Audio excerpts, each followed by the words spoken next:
CheeseReaver, and Tim, I'll let you take it away. Cool. So I'm gonna just like go straight into this, and then I'll give you a count in to start time. Because the timer doesn't start right away. It'll pop up when chapter 1 is on screen, is when we start time. Fair enough.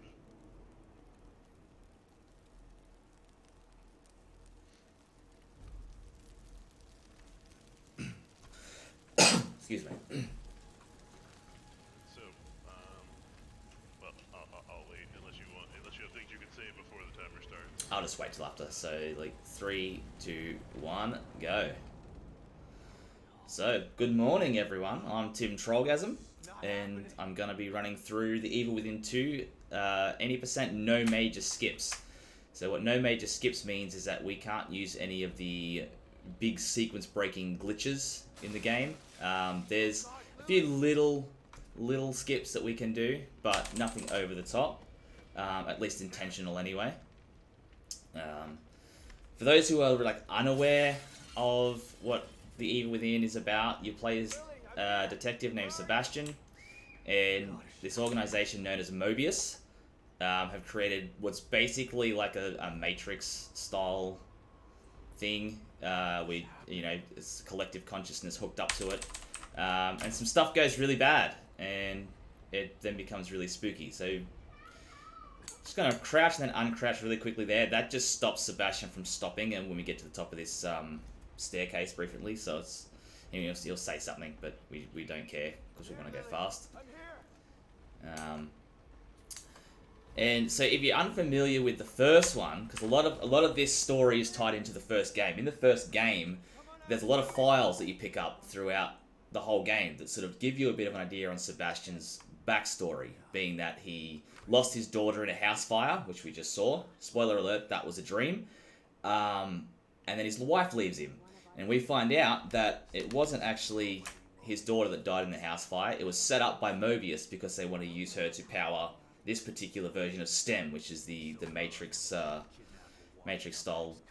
thing that they've created here. And Kidman here was one of our partners in the first game, and we learn at the end of the game that she was working for Mobius.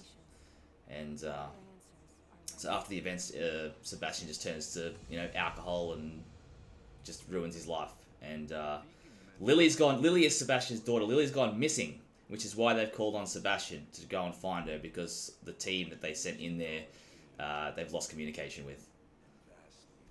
So there's probably a few seconds here, a couple of minutes at most, if you want to say anything, because I'm basically just going to be running down a black hallway.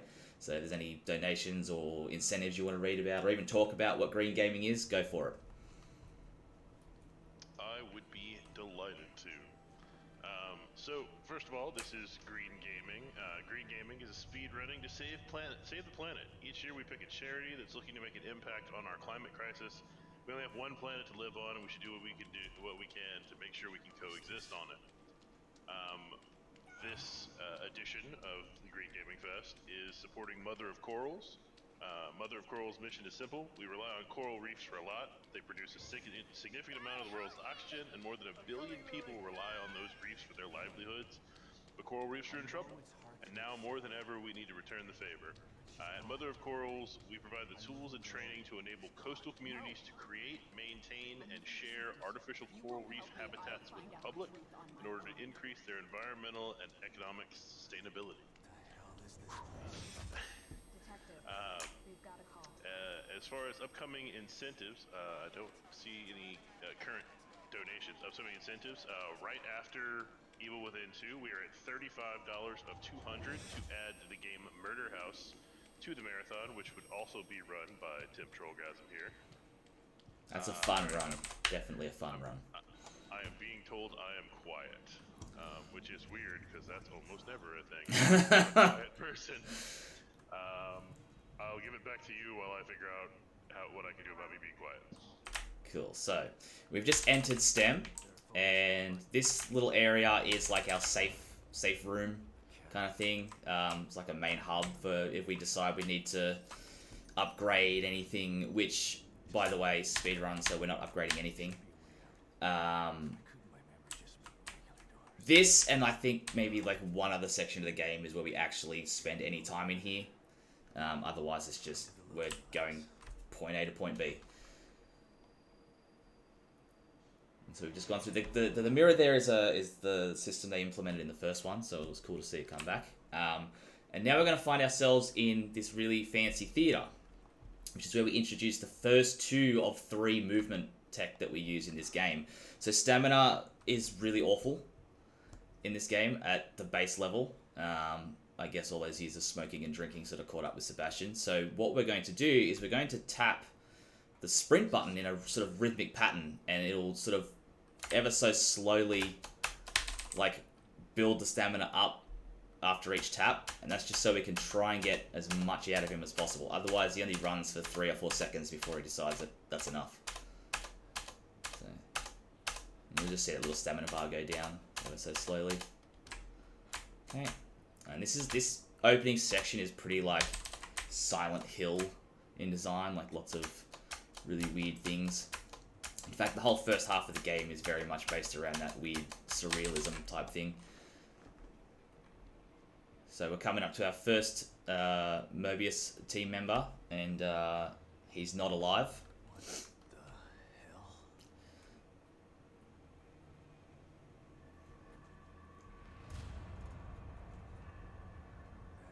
You can literally just stand there for hours and that will just repeat.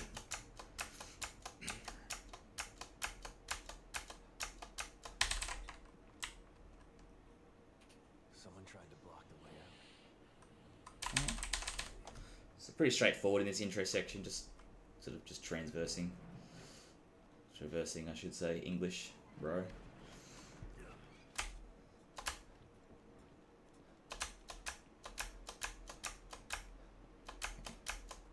So I'm gonna like stop tapping sprint at certain sections going up these stairs just to try and get as much stamina built back up as possible, because we need at least a little bit going into the next room. Otherwise, we'll have what happened the other day in practice where I just got absolutely destroyed by what's coming up.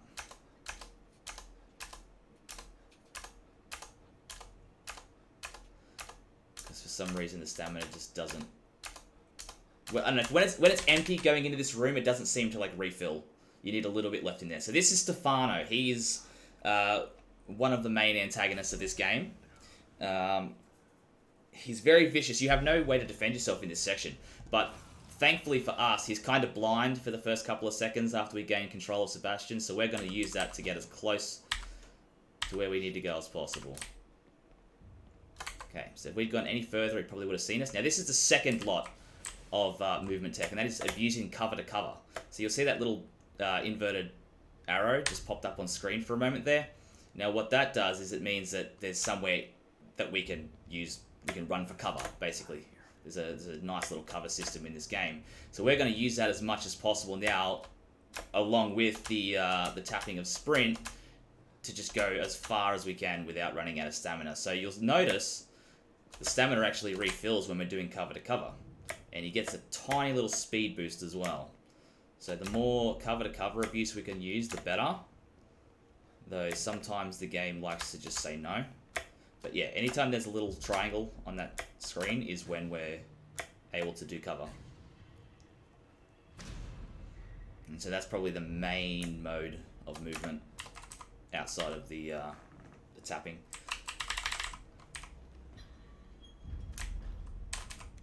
We're going down to a very Silent Hill kind of area at the moment. It's the standard run to end of room, stuff changes, run to other end of room, stuff changes kind of deal.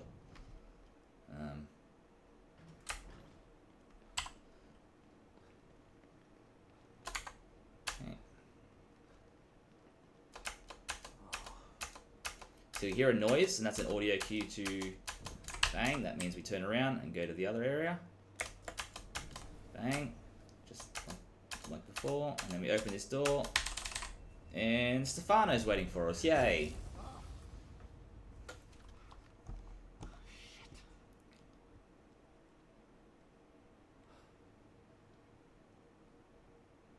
Okay. Once again, go to the other end of the room. You interact with this photo, and then you'll see someone sort of walk past in the reflection there. But it's a massive debate. Because now we deal with this. Not terrifying at all in your first playthrough. She's fine though, we just run past her. So the game makes it seem like it's really dramatic and urgent to get out of here, but it actually gives you more than enough stamina to run through this section without needing to stop. Even on the harder difficulties, it's just like when stamina drains faster, it's fine. They've done it so that there's no way to get hit. It's more like a, oh no, dramatic. Okay, so now we're going to run up into the vent system here, and my camera just did a weird thing that it sometimes does.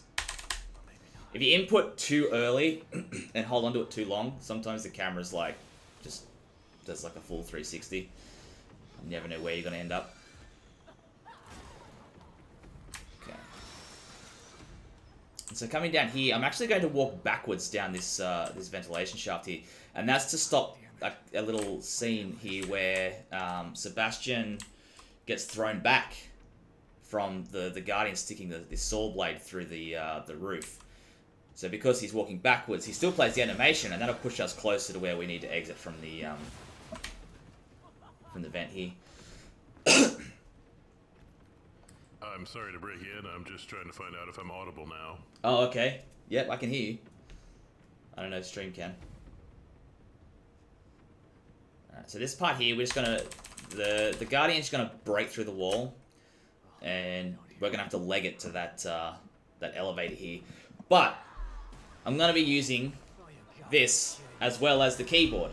It's mostly for... So there's some sections where the aiming is just garbage, so I'll use the controller and abuse the aim assist that this game has, but also mashing sections, just double the inputs. I don't know if it works. It could be a placebo effect, but all the other runners do it too, so why not me?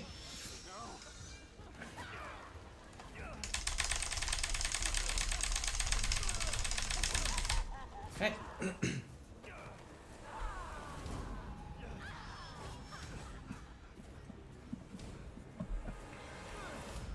Alright, I'm being told that my volume is much better now, so just let me know when you've got moments for me to talk about incentives and whatnot. Yeah, absolutely. Can do. So that was the intro section. That was like, hey, here's how to play game. And so now we're actually in Union, which is the city that they created for STEM, and we're going to find out that things are definitely not going well. Where were you when I needed you?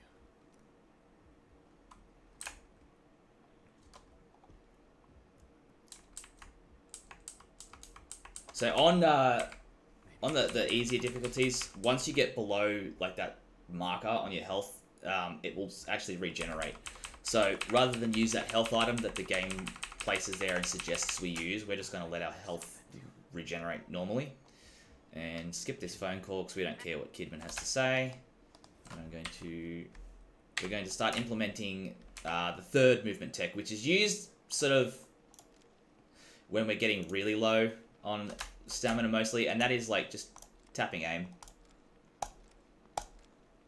You see it sort of halts the stamina for a second there while we're moving, and we can get a step or two before it starts to drain again. So we use that in combination with the other two, and we can sort of get around longer areas without running out of stamina, hopefully. So this is our first introduction to the Lost, which are basically this game's zombie, normal enemy. We're just going to run away from her.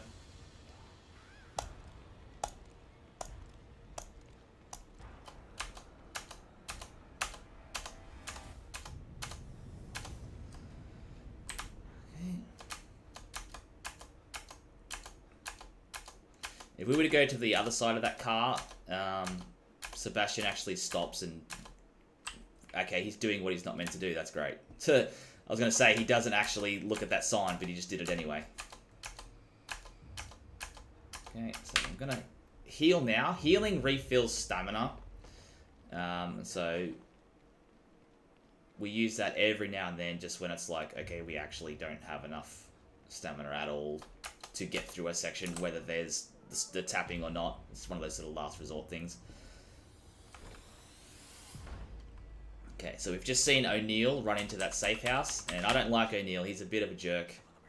He's selfish and he's a coward. I'm going to pick up this bottle. So on casual, the game automatically gives you this ability that when you get grabbed by enemies, Sebastian will use the bottle to break free of the grab. And that's an upgrade in any other difficulty, but thankfully on casual, we don't have to worry about it so much. It's not often that we get grabbed, but it is good to have it as a failsafe, because there are some cutscenes in the game where you can actually absolutely get destroyed by enemies. The skip for this cutscene is RNG as to whether or not you can skip it right away, and no, I didn't get that. Don't come any closer. Okay, calm down. Don't shoot. More dialogue skip through. Some signals nearby that resonated the course frequency. We were trying to track them when we got attacked. Here, listen to this. So I've got a fairly long running section coming up, It sounds like a little. where you'll be able to talk a bit. So I'll let you know. Let's pair up our communicators. That way I can see. So he's basically just said he's O'Neill's just told us here that no, we don't want coffee. Okay. So the coffee machines in this game refill health, but that was unintentional. I didn't mean to do that.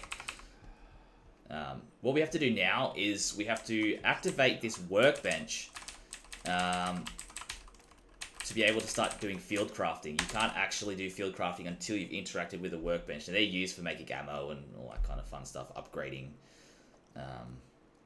weapons and stuff. So we're just going to exit straight out of there. Field crafting requires more resources, but we don't actually need to go to any of these workbenches to craft anything at any point. Because the game's very good at actually giving you handgun and shotgun ammo as you need it. It's really just the bolts and any other high-powered weapon that you need to actually craft the ammo for. So we've been given this communicator. There's this signal going on, and we're going to try and find that signal. And the signal is our daughter. Okay, so we've locked onto that. There's going to be a little cutscene. Doesn't matter where I walk in this cutscene, he's going to end up in the same spot. So I can run over here, and he'll still end up in the same spot. If used to new non-clacky keyboards. I have chat open for the first time in any marathon, so it's good. It's good as ASMR, the loud keyboards. All right, so now I'm just going to run to where the signal was. So you've got about a minute if you want to read anything out. All right, no donations at the moment, but let's see. Because I wasn't probably able to be heard most of the rest of everything I said. Let's see what we've got. We have, for incentives, at $35 out of 200, we can add the bonus game Murder House to the marathon right after this run, also being run by Tim. After that, we've got Trek to Yomi, where you can both pick the category and pick the ending. It's a bid war. Anybody who wants to snipe those, they are currently at $0. So for a single dollar, you can pick a category, or I guess it'd take you $2. One to pick the category, one to pick the ending. And after that, we've got Star Fox 64, where you can choose what region the racers run in, but that is at $0 of $50. That's what we've got coming up. And yeah, just shut me up when you need to shut me up. Yeah, no, I'm coming up in a sec. So in this section here, there is actually a glitch that you can get that no one in the community seems to know what triggers it. So it's not official, but the moderators have basically said, hey man, if it happens, it happens. So we're not going to penalize you for it because it's not something you can control. So we're going to go through in here, and so we're following this signal, and yeah, we're gonna find Lily's doll, and sometimes when you pick up the doll, Sebastian's movement isn't actually deactivated, so you can still move around. Which, if you get it, saves you about 10 seconds. If you look down there, you'll see the light turn on. Yep, bang. All right, calm down. Geez, I wonder where we need to go. I get it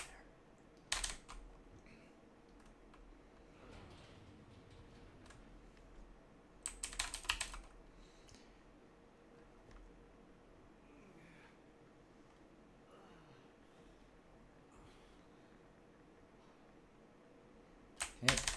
Yep, okay, so that's the glitch there. So normally Sebastian will stop and he'll pick up the doll and he'll talk about it. But yeah, for some reason, it just, every now and then you'll go to pick it up and it She's in trouble. Someone is just doesn't register that you've got to stop. I'm going to pick up window comes up. sort of first little bit of resources here.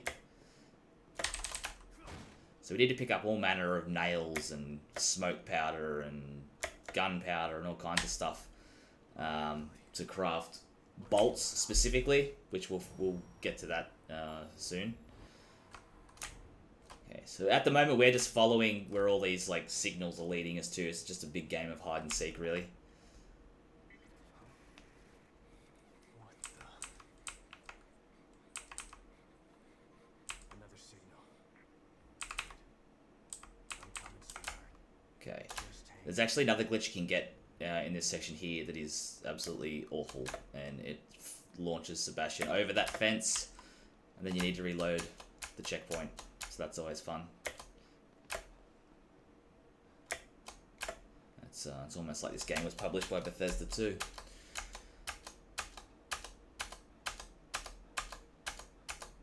Okay, so fuses we use to craft some specific bolts. There's a bunch of different types of bolts in this game. There's the standard harpoon bolt, which I don't know if any of you in chat have like played the Evil Within games, but I very, very rarely used the bolts in my casual playthroughs. But it turns out they're actually really useful.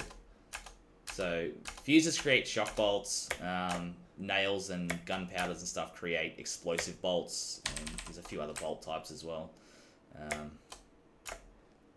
But yeah, we should not need at any point in this run to actually craft handgun or shotgun ammo. If I need to do that, then I'm doing something really wrong.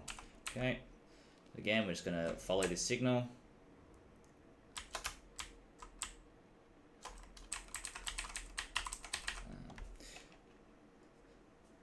If there's anything else you want to say, say it. At the moment, there's really not a whole lot happening in this first chapter. I can let everybody know about the prizes for donating. The big one is if you donate a minimum of $40 over the course of the marathon, we've got the Devolver Digital Game Pack. That is 10 games. Let's see. It's all by Devolver Digital. It's Disc Room, Ape Out, Shadow Warrior 3, Pikuniku, the Hotline Miami Collection, which is which is both games. Death's Door, My Friend Pedro, Katana Zero, The Messenger, and Gris. I've played about half of those games, and they were all really, really good. How good is The Messenger? What's that? I said, how good is The Messenger? The Messenger is amazing. And we actually saw a speedrun of We that did, yes. earlier today. By Mach Nakora did The Messenger earlier, and it was amazing. That's the big one. We've also got the Crack Pet Show by Ravenage Games for $5, Super Monkey Ball Banana Mania plus the DLC by Slosh for $10, and two more Devolver games, Cult of the Lamb and Return to Monkey Island, both also $5. She must be in that warehouse. Okay. So, we've seen that Lily's gone into this warehouse, but it's locked, so we need to run over here and pull this switch. Now, this is one of those instances where having the bottle is really helpful, because sometimes they like to grab you in the cutscene, and if we don't have... Let's say I've got very little health, and he grabs me like that, he can actually kill me while that cutscene's playing. And it has happened a few times in runs, so I always try to be prepared. Okay. It doesn't matter so much if any of those guys follow me in, because they will despawn as soon as the door closes.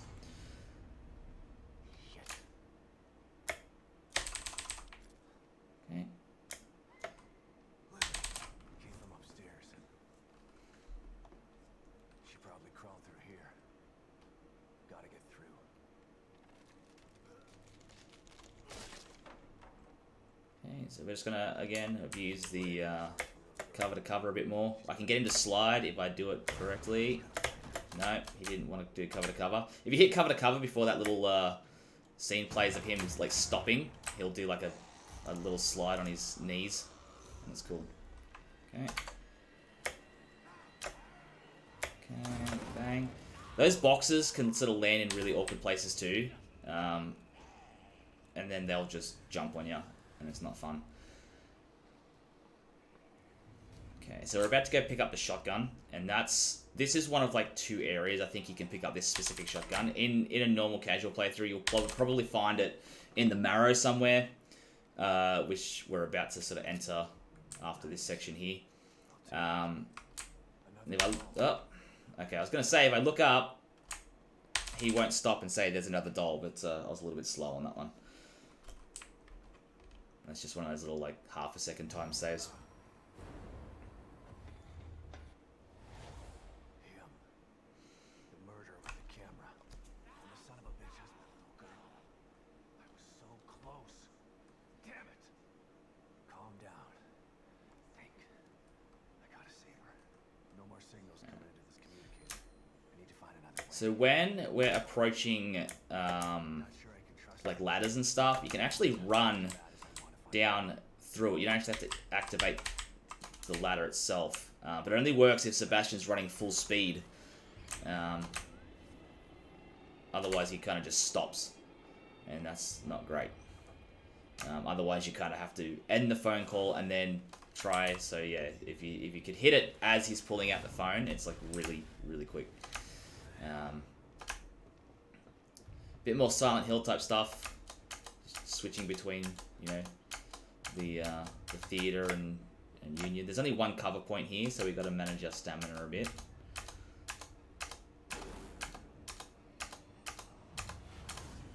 And coming up is a little bit of a time save. If we angle our camera, Sebastian will just keep running. If we were to be looking straight ahead, he slows down to a walk at about that pace he was just there.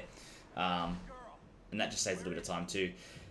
He's going to call on what are called spawns, which are just savages. They get on top of you, and it's awful. So I'm going to try and cover to cover as best I can so I don't get hit, because they can actually deal some big damage if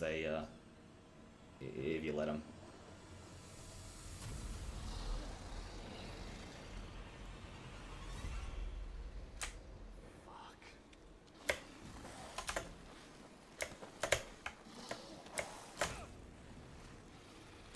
Okay, so the intended strat for this is to move the dumpster there, but if we get the angle right, we can just climb up on top of it like that.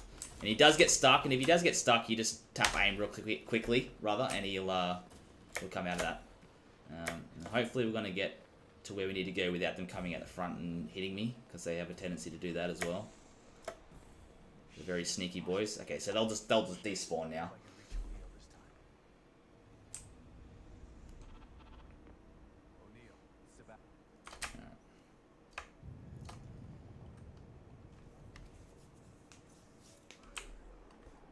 So that sound you're hearing, the wheezing, is what's known as a lament.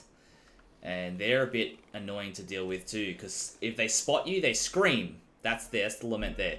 It will scream, and that drains your stamina instantly. If you get within a certain radius of her, she'll spew like acid, and it does some pretty big damage too.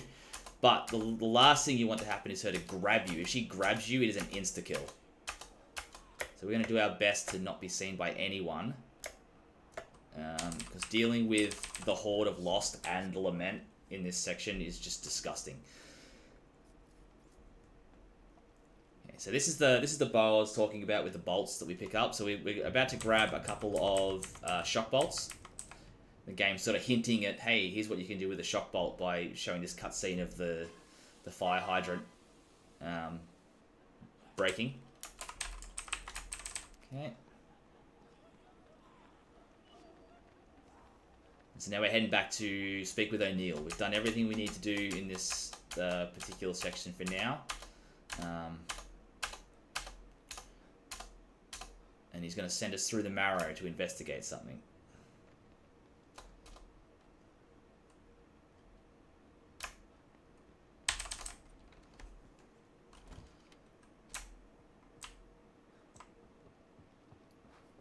I'll use that time to plug our merch store, which is in the chat right now.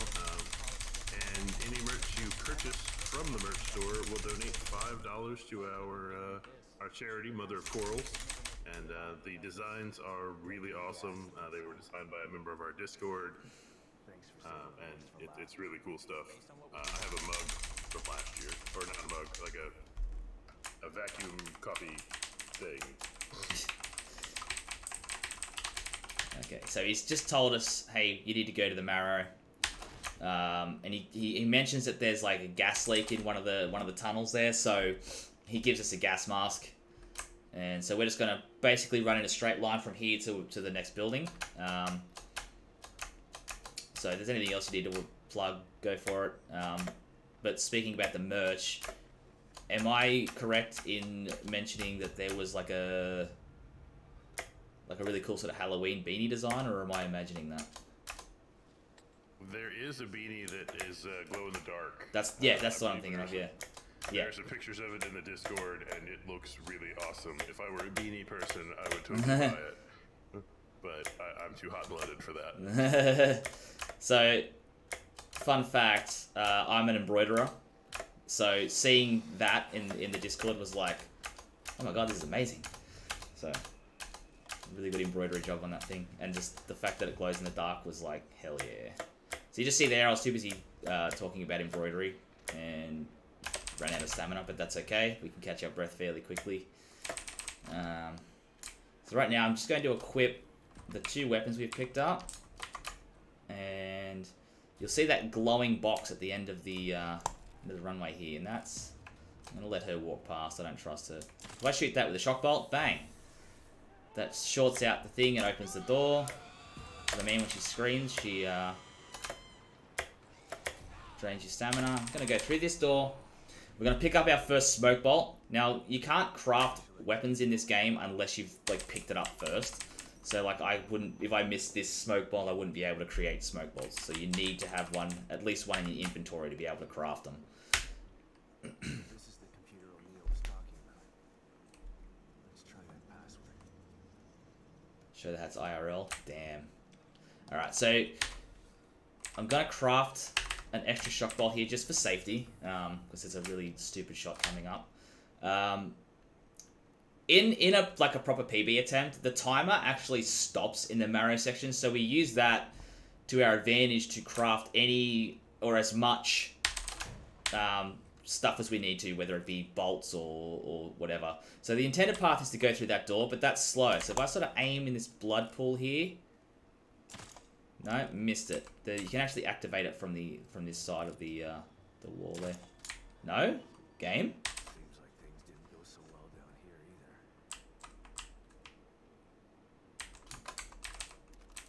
Okay, let's try that again. It's a bit of a gross shot.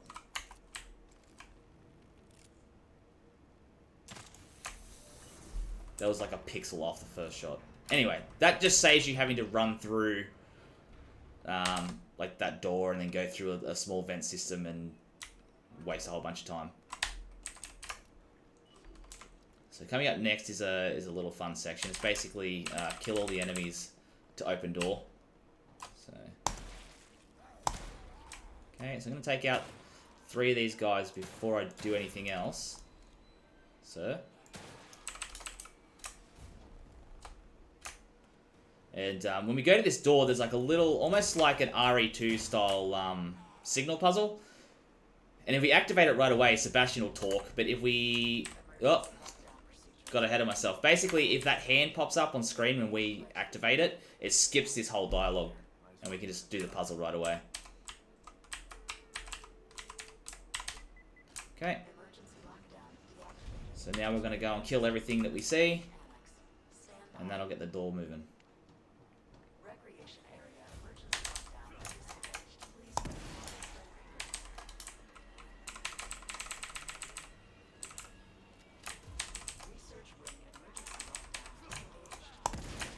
Okay. Okay.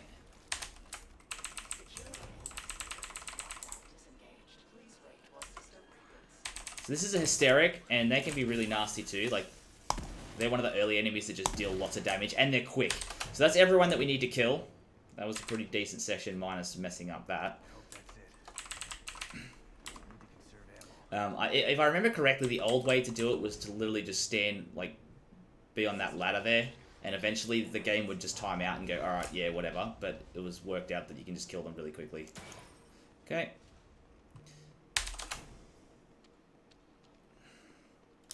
Jesus, the smell.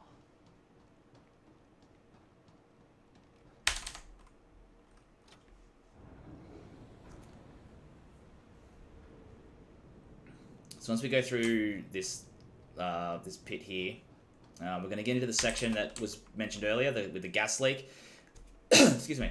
And we can't use our weapon at all, so we have to just sort of move around as quickly as possible. There is a lament hanging around down there, so we're going to do what we can to avoid being grabbed. I'm going to pick up a bottle for safety, but when you do cover to cover, Sebastian kind of, like, he gets a bit low when he's running, and we can actually abuse that to get underneath her grab.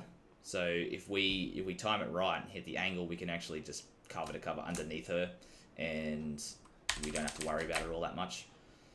But sometimes she'll just be in the worst spot, and you, like, can't really do anything about it. Like, sometimes, like, there's a... So if anyone's familiar with Resident Evil 2 Remake, which is being run later in the marathon, by the way, it's like you flick the switches, the fuse box kind of thing. So we got to do one of those, and she can just be waiting for you to finish that puzzle and then just grab you immediately. So we've got to be quick. I'm actually one of the ones running the Resident Evil 2 remake. There you go. Are you doing... I can't remember who's doing the rando. Are you doing the rando, or are you just doing the regular one? I'm doing the rando. Rando. And I'm going to be telling bad jokes the whole time. Hell yeah. Fun fact. Fun Fun fact. Well. That combination is the same as the sewers puzzle in RE2 Remake.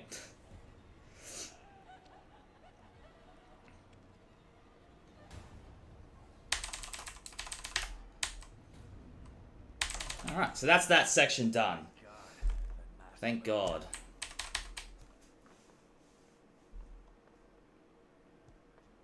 This is a little bit... We're going to go through the Marrow... Like, we're in the Marrow, technically. We're going to exit the Marrow, and that's going to take us to Town Hall, where there's going to be some really interesting things happen. Also, one of my favourite parts of the game, because of just how ridiculous it is. I'm doing an equivalent to, like, stair skating, if you're familiar with, like, Resident Evil and Resident Evil 2 speedruns and stuff like that. And that's just because Sebastian kind of takes a moment to start sprinting, so I'm just negating that by... kind of like how the stair skating in RE2 works. Just getting a little boost of speed before he, actually reaches his speed. You'll see it if I mess it up. He'll kind of, like, just move really slow for a step, and then he'll get his movement going. Okay. Here it is. My way back into Union. This is just a really short... Actually, I'm going to check my inventory, because, yeah, I did use some of those bolts. Alright, cool. Very short Marrow section here.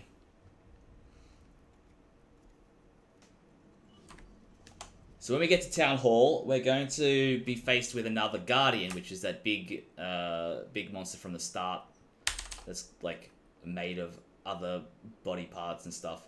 And there's... In the casual playthrough, there's actually 2 achievements. There's one to kill the Guardian, or one to avoid the Guardian, which you can actually just cheese it and reload and autosave and just do the opposite of what you did previously, and you get both achievements in one playthrough. But we're going to avoid her, and it gets a bit tense sometimes, but we'll be fine.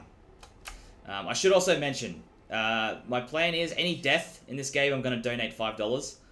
So, that could happen a few times, but there's one specific boss that if I die during, I'm going to donate $20 as a bit of, like, self-punishment.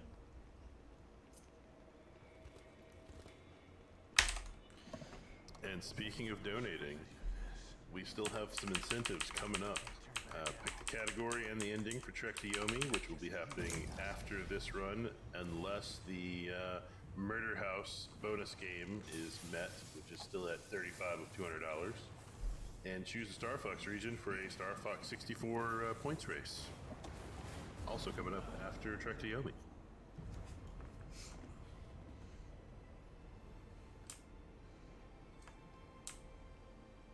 Also, don't you like breathing? We need coral because it gives us oxygen. And if you like breathing and you like coral because you like breathing, you should donate. That was a good one. I like that. Alright, so we're going to run to the left here. And we're going to try and cover to cover as best we can. Usually we're fine. If I wanted to be a bit more safe, I would shoot that, the petrol or gas if you're an American. Shoot that barrel.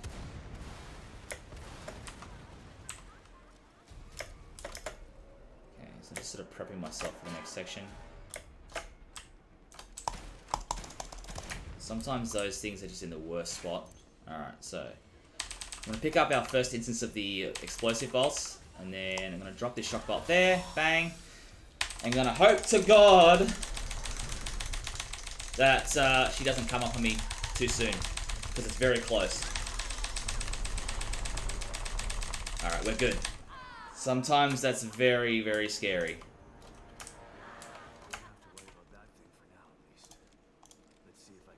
Though the blood on the screen indicates that she hit me somehow. Okay, good game. Alright. This guy, well, this woman, it's RNG which one you get waiting there for you, but yeah, they can hit you as well, and it's not great. Last thing you want is getting slapped out of pushing the trolley there. So now we're in Town Hall, and we're going to be introduced to another monster very soon, and we only see that monster a couple of times. But there's some really cool, like, Silent Hill type stuff going on in here. Like Silent Hill type stuff. Okay, so he's just talking about this stable field emitter, which basically... so if you haven't noticed by now, the world's falling apart. And that's because Lily's gone missing. Lily is the core. And so the stable field emitter is basically just this little device that within a certain radius actually just stabilizes everything. And so he's just been he was beaten up by that Guardian and doesn't make it. So he's asked us to activate the stable field emitter, and that is the Obscura. And the Obscura is quite popular in my chat.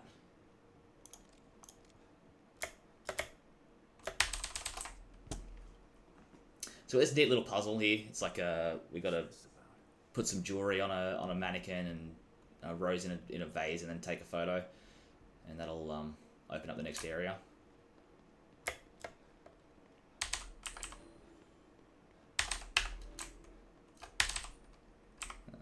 That happened yesterday too. Okay. So if you go too quick, sometimes it doesn't register that you put the rose in the vase.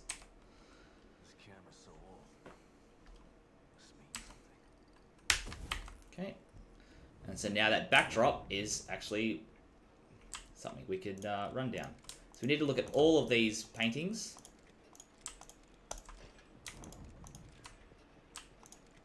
Okay, interact with this. Now there's a little skip coming up that's kind of RNG as well, but basically we'd have to run halfway down that corridor a bit further to activate the next section. But if we activate this file about here, there we go. You'll hear that camera shutter. That's getting the early skip. Okay. This guy's playing with me.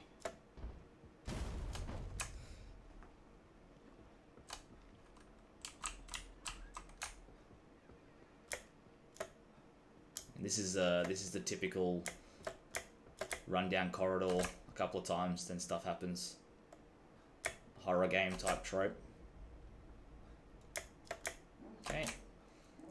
So Stefano's talking, so we've got I don't know, 20 seconds worth of silence that we wait for him to stop. If there's anything you want to talk about quickly.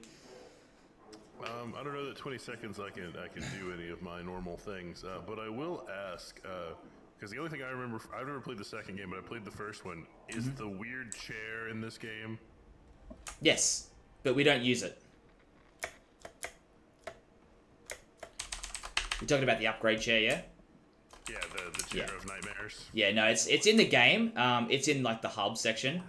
But because we don't need to actually upgrade anything that Sebastian does, we just don't use it. So we shoot Stefano there. That kind of speeds up the whole door closing process. In fact, Tatiana, we saw very briefly exiting the safe house in Chapter 3, and that's the only time we see her throughout the whole game, in terms of like the speed run. Okay, I'm going to angle my camera over here, and that'll sort of let Sebastian walk a little bit faster than if we were just walking directly facing the chair here. Ever so slightly, it's like minute, but it all adds up.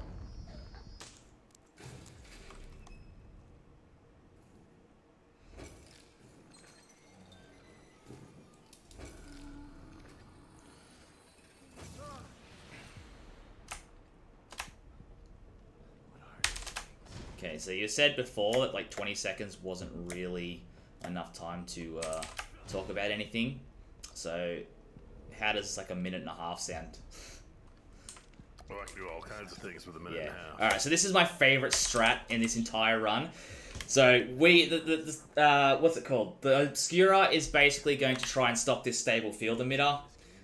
So we need to keep her occupied. So rather than waste the resources, she doesn't actually deal enough damage to kill us, because our health regenerates fast enough. So while this time is ticking down, I'm just going to tank hits. So you've got about a minute and a half to plug anything you need to plug. 10 out of 10 strat. All right, that is certainly a strategy. Let's see, what do we got? We can, of course, say who we are. We are Green Gaming. Green Gaming, we're speedrunning to save the planet. Each year we pick a charity. This year we picked the Mother of Corals. We pick a charity that is looking to make an impact on our climate crisis. We only have one planet to live on, and we should do what we can to make sure we can coexist. We do have a milestone. If we can raise $1,000, we are currently at 252. Within the first 24 hours, Sidith would have to correct me on when that timer would end. But if we can raise 1,000 within that time frame, all of the submitted runs that didn't get selected will get into their own mini marathon at a later date. Which is kind of cool, because like having been rejected from marathons before, you know, Yeah. it doesn't feel Oh good. yeah, absolutely, yeah. And then coming up for incentives, we have we can add the bonus game Murder House after the Evil Within, and that will also be run by Tim Trollgasm here. We're currently at 35 out of $200 on that one. After that, we have who is running that? It just says Aishma playing Trek to Yomi, where we can pick both the character and the ending. Those are bid wars. Neither of them have any money put to them yet. And after that, we have a $50 incentive for the Star Fox 64 race to make the runners run in certain regions. Words would have to run on the JP version, and Safety to run on NTSC. I don't know if that's reverse of what they normally run or what. I don't know enough about it. But that's where we are with that. It looks like you're done tanking. Yeah. So that's a good tip for anyone playing this game their first time round on casual. It only really works on casual. On anything higher, you're going to have to waste some ammo. But yeah, if you're playing on casual for your first time, just know that you can literally just stand there and just take the hits. In any percent, when you've got like the maxed out Magnum, you can actually kill her in half a dozen shots, but you know, we don't have that luxury, so. Okay. The stable field emitter's up. We're exiting the town hall, and we're gonna try and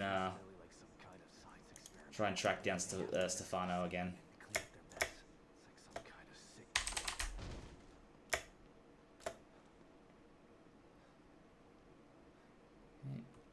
Pick up a few more little bits and bobs.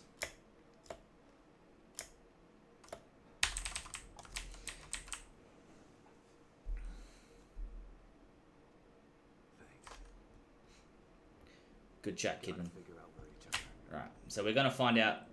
You see up to the top of the screen there that the camera's panning on now? That is the theater. That is where Stefano is hanging out and watching everything, and so we're going to go track him down. The fight he wants, he's gonna get it. I just have to find my way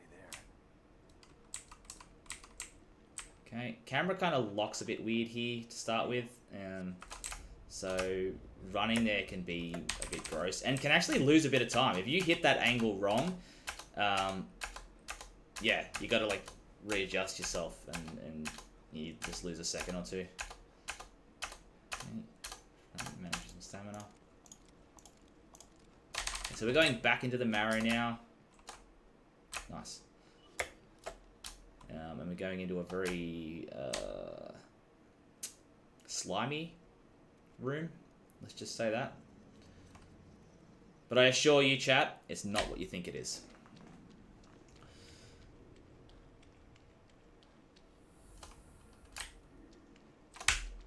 Okay.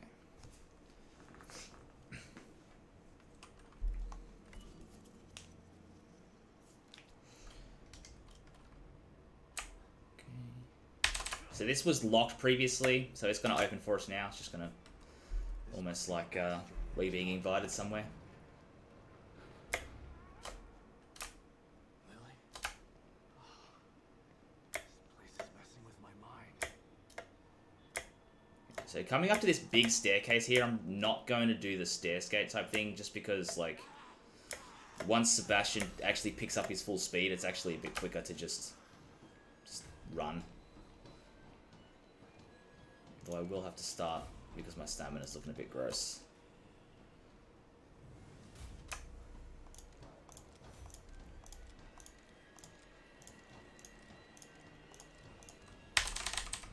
Alright.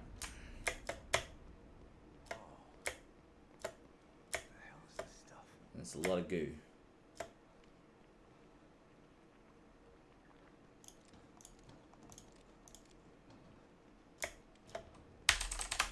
Okay. It's pretty straightforward. This is so coming up is an instance where I'm going to be using the controller. So there are these sections in the game. There's only a couple of them, but basically the game will like go into this weird, like, camera. It's still over the shoulder, but it's this weird thing, and the aiming is just really off when you use, like, you can line up a shot and it'll still miss. But the aim assist in this game is like really good and just locks on to the head of anything you're aiming at. So I'm just going to use that just to save missing any shots. Just makes life a little bit easier. Because I hear a lot of people when they play this game say, oh, I didn't like it because the aiming was bad. And it's like, yes, they've done that intentionally. Especially in some of those sections. So I'm going to cover through here.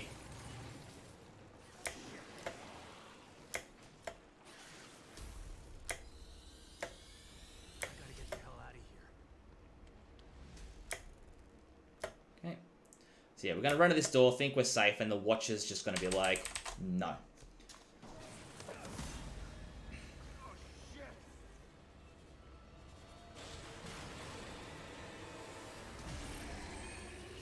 So, bang bang. Easy. Aim assist doing its job. For the watcher, I think I can speak for the rest of us when I say, gross. Yeah. Yeah, it's not pretty. Also, we have a donation for $10 from Anonymous. Comment is, I refuse to allow all of these bid wars remain unbidden. So they put $1 towards Trek to Yomi Ronin category, $1 towards Trek to Yomi Love Ending, $1 towards the janitor's assistant costume for Control, $1 towards the Leon Master Chief costume for the RE2, for my run, the RE2 Remake Randomizer. Amazing. $1 towards Lonk being the Majora's Mask file name. And $5 to Mr. X being dressed as Thomas the Tank Engine in my RE2 rando. Oh, there's so many good mods for that game. They're really, really Every time I do a rando of RE2, I make a point to make Mr. X the goose from Untitled Goose Game. Yeah, That's a good one. I generally have them all swap costumes and such every Oh, run. yeah, cool. There's one where you can make him the creepy little doll from the orphanage. Yep. It's terrifying. Yep. Oh, man. I still think someone needs to make a Macho Man Randy Savage mod for Mr. X. Just imagine that busting through the wall. Okay. So now we're coming up to the theater. There's a few little bits and pieces we need to do to actually gain access to it. Basically just Stefano playing more games. Just being arrogant and, you know, as you do. Okay. So you see these two paintings here? So we're going to have to find them in this little area of the game and destroy them. And that'll give us access to the theater.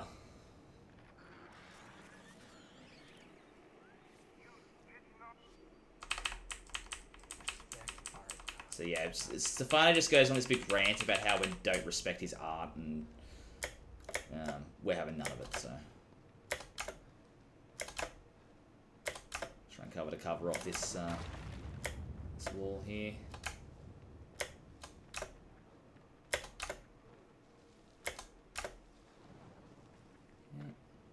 So there's a few of these hysterics floating around, but we can avoid her pretty easily. But the next one coming up can sometimes get a cheap shot on you. Pick up the nails, please. Game. Thank you. Okay. See if I can get this slide. No. Oh, we kind of got it. Okay, that was good. We didn't get hit there. Yeah, sometimes while you're climbing up, because you can still take damage when climbing on objects, so sometimes she'll just get right up you and hit you a couple of times while you're climbing and can't defend yourself. Okay. I'm gonna pull one of these out. So that's a safety. So we can do this section without being chased, but sometimes it just doesn't work out that way. It's like a RNG kind of thing. So yeah, we're gonna get pulled into this painting, and it happens twice. And there's these little. We've got to do a couple little things, mainly involving electrified tripwires, which is always fun. And, you know, for added spookiness, said tripwires are barbed wire.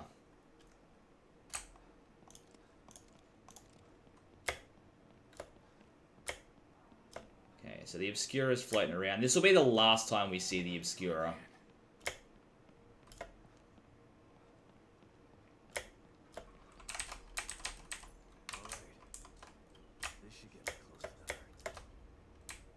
Okay. So if we hang around here for just a sec, there's a more likely chance that she won't be around here when we come this way. Yeah, okay, cool. She can still catch us, so I'm not saying we're out of the woods yet, but yeah, if we just float around that sort of side of that room for a second, more often than not, she'll head that way, but sometimes she just disregards it altogether, is waiting for you. So that's cool, that saved us a bolt. So are most of the doors button mashy like that? Yeah. Yeah, it's neat, huh? Sounds excruciating on my wrist. Well, I am mashing with both controller and keyboard, so it's not like both arms are getting a bit of a workout, but you know. Does the game allow you to use basically both at the same time? Yeah, absolutely it does. I'm not sure who decided to try that, but yeah, it's been a thing in this run for the longest time.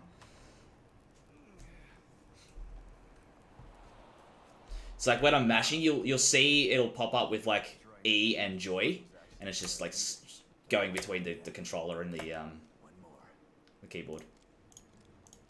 Yeah, RE2 Remake lets you do that too, just yeah. in an instant swap. Yeah. Speaking of, well, actually, this has nothing to do with RE2 Remake. We do have a $20 donation from Foxy Jira.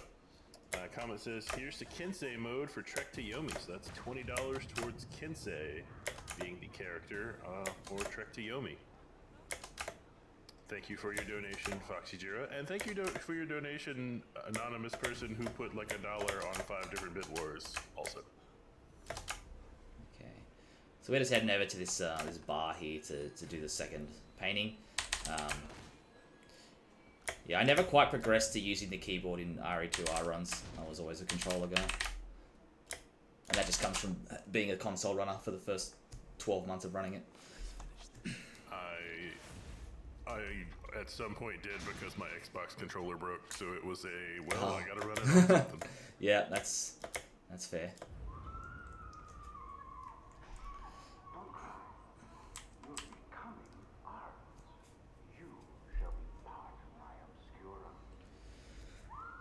Excuse me.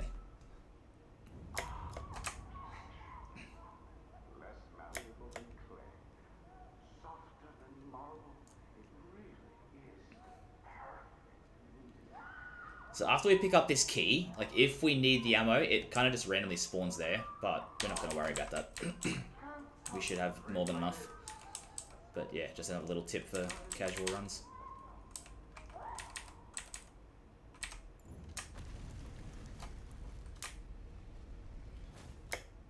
Okay, so we've got a little gate that we need to open, which again is more mashing. There are monsters here, but for the most part, they kind of just scream at you. And very rarely will they actually attack you. They'll just, yeah. They just kind of, they do nothing, as you just saw. Or they'll literally just stand right next to you and scream. And that's pretty much all you get. And then I think I've had one instance where he tried to grab me, but it glitched out and he didn't connect anyway. So it's just weird programming with the basic enemies there. They kind of just more than happy to just yell at you than actually hurt you. Okay, so about there. So as you can see, there's this tripwire that I'm trying to avoid because that deals some pretty big damage too. Okay.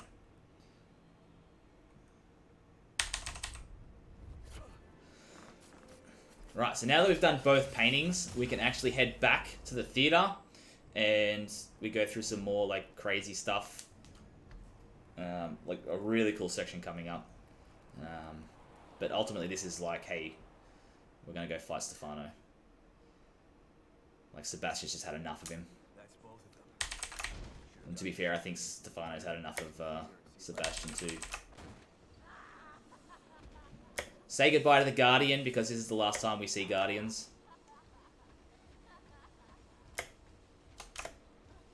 I am going to be really cautious in this section because on this particular version of the game, if the Guardian gets too close to you while you're entering the theater doors, the game can and probably will crash, which is, it's like a 40-second time loss. It's just reloading the game and loading up the last checkpoint. But yeah, if she gets too close, the game could crash. In fact, it happened to me not yesterday, the day before. So like the game is run on 1.0 for two reasons. The glitches for any percent and the fact that the live split, the auto splitter doesn't actually work on the patched versions. Like it only works on the 1.0, which is weird.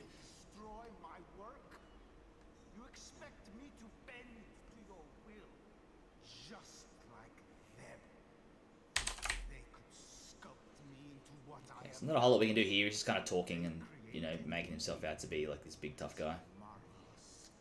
They wasted it because they had no imagination. Because they are not artists. So while we can't really do anything, we're just gonna pick up any resources. Wow, okay. That's random. The rare antivirus. Well, I guess not a CTD. It just minimized you. At least it didn't crash you. Yeah, that's good. Yeah, I thought it was a hard crash, and I'm thinking, what? But I mean, that's definitely a that's never happened before moment.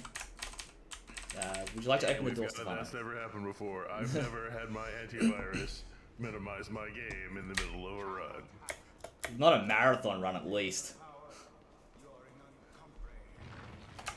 This part is really cool too. It's very like trippy. It seems really overwhelming and like scary the first time you do it because you can get one hit killed, but it's actually very, very easy. There is a riskier strat that I'm not going to go for, purely because if Sebastian is running as he jumps over the edge, he takes a little bit longer to get moving, which can be really bad. So we save that for like, you know, PB attempts, but for marathons we're gonna take it. Let's call it slow. So there we go. So now it's pretty smooth sailing. Because it's like, it's 2 seconds or 3 seconds or something for that light to be on you before it actually does anything. So you can just kind of leg it. Okay. Find our cover point here. That'll do. That. Okay, easy. This sort of reminds me of the Scarecrow portions of the Arkham games. Yes, I've had a few people say that before, yeah. I've never played... I mean, I've played one of the Arkham games, but I never got far into it, so I don't know what they're actually talking about. But yeah, no, I've definitely heard people mention it before. Okay, so I'm going to pick up some resources. Okay, I'm going to pick up these nails for later so I don't have to pick some up towards the end of the game. Okay, so this is back where we started in STEM, in the theatre here.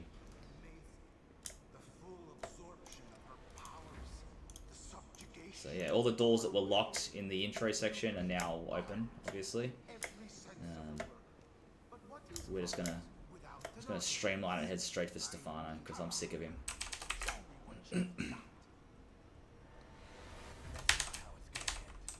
Okay, so I'm gonna be switching between controller and mouse and keyboard for this fight.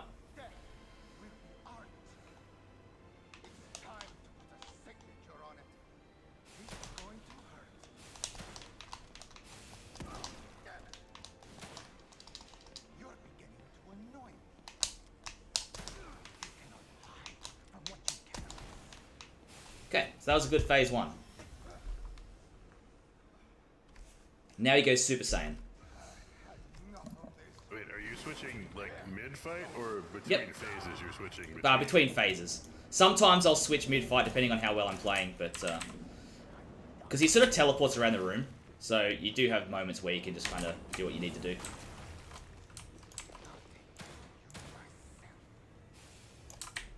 Oh, that's new.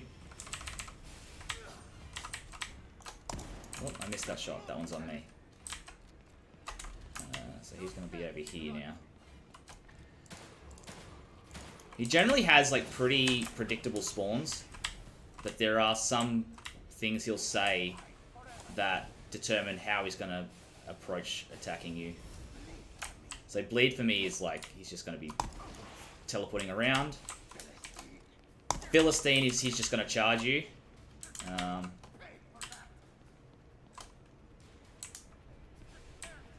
And when he says prepare to die, he's just gonna do that.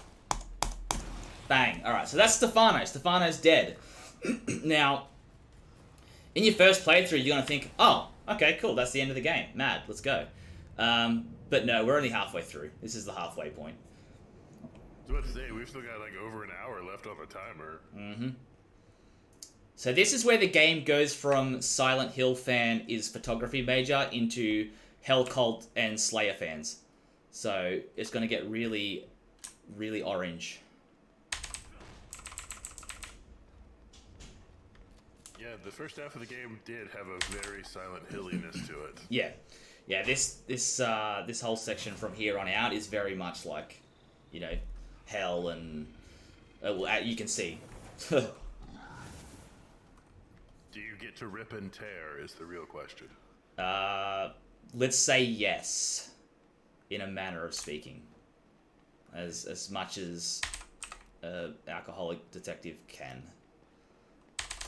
Alright, so I'm just picking up... I wouldn't normally pick those up in a PB sort of attempt, but you know, marathon, so we're gonna play it a bit safe. I will, however, craft, let's say 2 of them.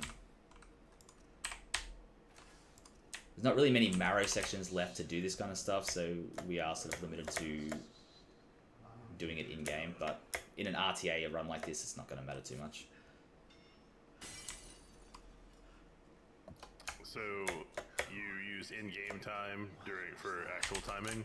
Yes, which is completely broken, by the way. It's one of those few games where the in-game timer doesn't match up to your RTA timer or the live split timer. So that's always fun.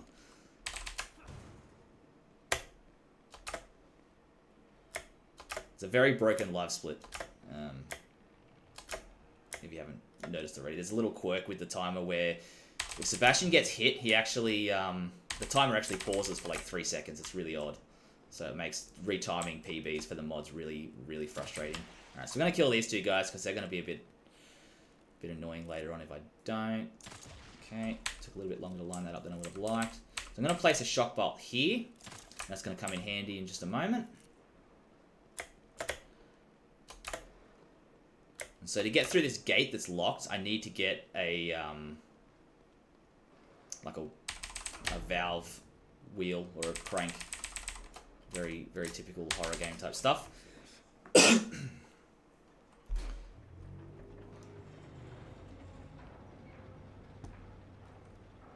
so coming out of this room, a Lost is going to be just charging down that hallway. So I'm going to try and place my shot to make my life very easy. Okay. No, I got him. Good. Okay. If you miss that, he kind of runs around here and he activates that shock bolt that I put down a second ago earlier, which then causes the issue of the Lost coming out while you're trying to do this. And quite often they'll knock you out of this state and you end up having to like kill them all and just waste a couple of minutes. It's awful. So even once you're in a door opening sequence or what have you, you could still be knocked out of it? Yeah. Yeah, they don't mess around either. They'll just come right up to you and just slap you. Okay. So actually, how much? Yeah, alright, we're good. So coming up is a really gross bit too. We're going to be introduced. So those big boys that we saw during that opening cutscene going into this sort of heli section, they're called Disciples, and they are absolute units. You can shoot them in the face with a shotgun point blank range, and they'll just kind of go, "Oh, that was rude," and then come for you again. So we're going to use this, we'll hopefully use these harpoon bolts to take out a leg and then just stomp them when they're on the ground and insta-kill them. But they also have a nice little quirk where they can actually ignite when they're on the ground, preventing you from stomping them. So we've got to be quick about all of it.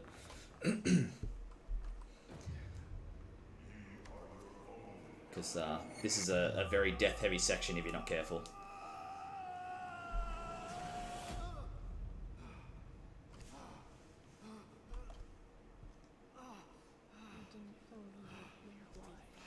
So at the moment, this bloke's just the new villain, obviously. He's just basically playing mind games by making out like he's Lily, and you know, Lily is like angry with you, and yeah, just mad mind games because he's trying to get you to join his little cult. Who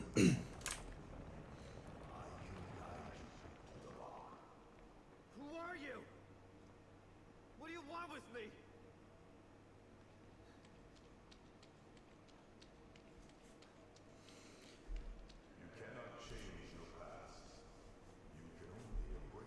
Okay.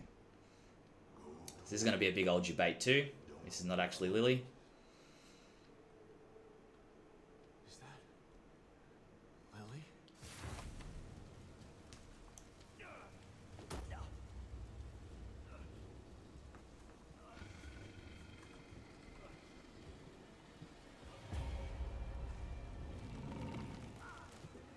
That is decidedly not Lily. Lily's been working out. Okay, so try and take out that leg. Okay.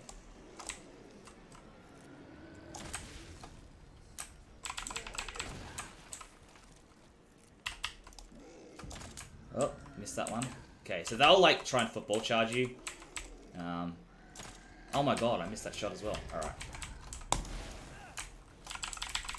That was not wonderful, but it also wasn't terrible. Ideally, you want to just hit those leg shots first try. But we escaped that pretty well, I think.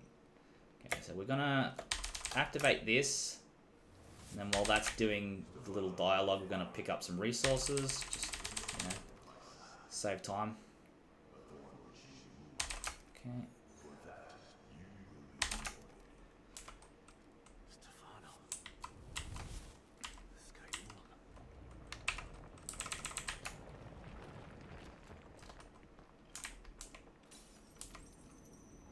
It's got this little puzzle coming up. It's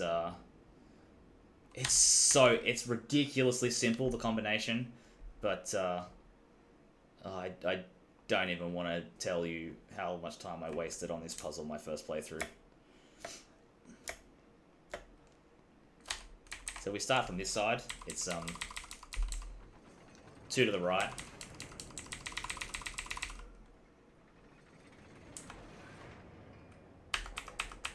Then we go 1 over 1, and then it's 1 to the right.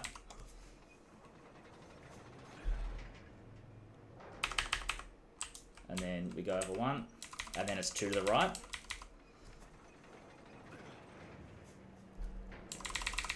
And then I'll bet you can guess what the last one is. 3 to the left. 3 to the left, absolutely. 1 to the right, and that's it. Yeah, so 2, 1, 2, 1. Easy.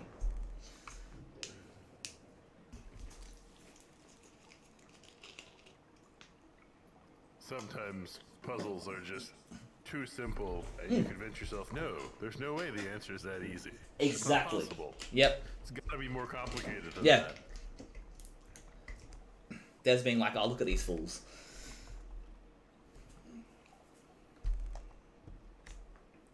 If I ever had a game, one of the combinations in it would have to be 1, 2, 3, 4, 5, because no one would ever guess it. So in the X-Files speedrun, there's a section where you're supposed to like look at these documents and find the password for the keypad on there. But you can literally just press 1 5 times and it works. I don't know whether it was some like testing thing that they had, but yeah, you don't even have to look at the files. It's just like, oh, just hit a whole bunch of 1s and that works too. To be fair, there are real security keypads that have like default keys like that. There you go. Alright. So, do we have any RE4 fans? Because this is pretty much standard RE4 cabin section. I love RE4. Before RE2 Remake, it was my favorite RE. Oh, there you go. It's definitely my favorite Resident Evil. Followed by RE2 Remake. So again, using the controller for this section, just because like headshots are free. And she should be dead. Why aren't you dead? Okay. So this is just kill all enemies in area, and then the game will progress. So it's not timed like the cabin section in RE4, but yeah, it's definitely the same kind of vibe. Yeah. Are headshots always kills? Or Not always. It does more damage. It does more damage for sure, but it's kind of RNG whether or not it's an insta kill. Like old mate here was he's just chilling.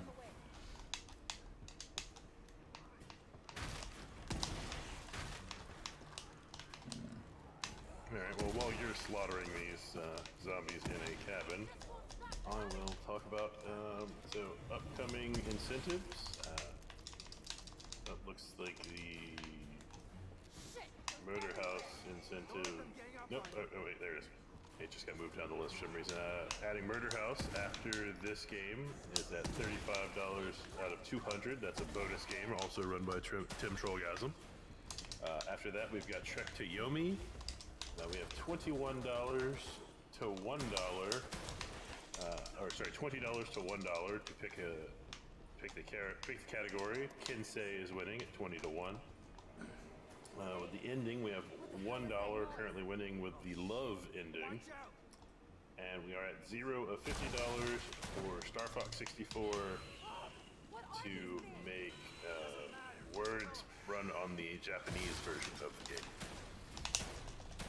Okay, so after we kill this spawn, that's the cabin section done.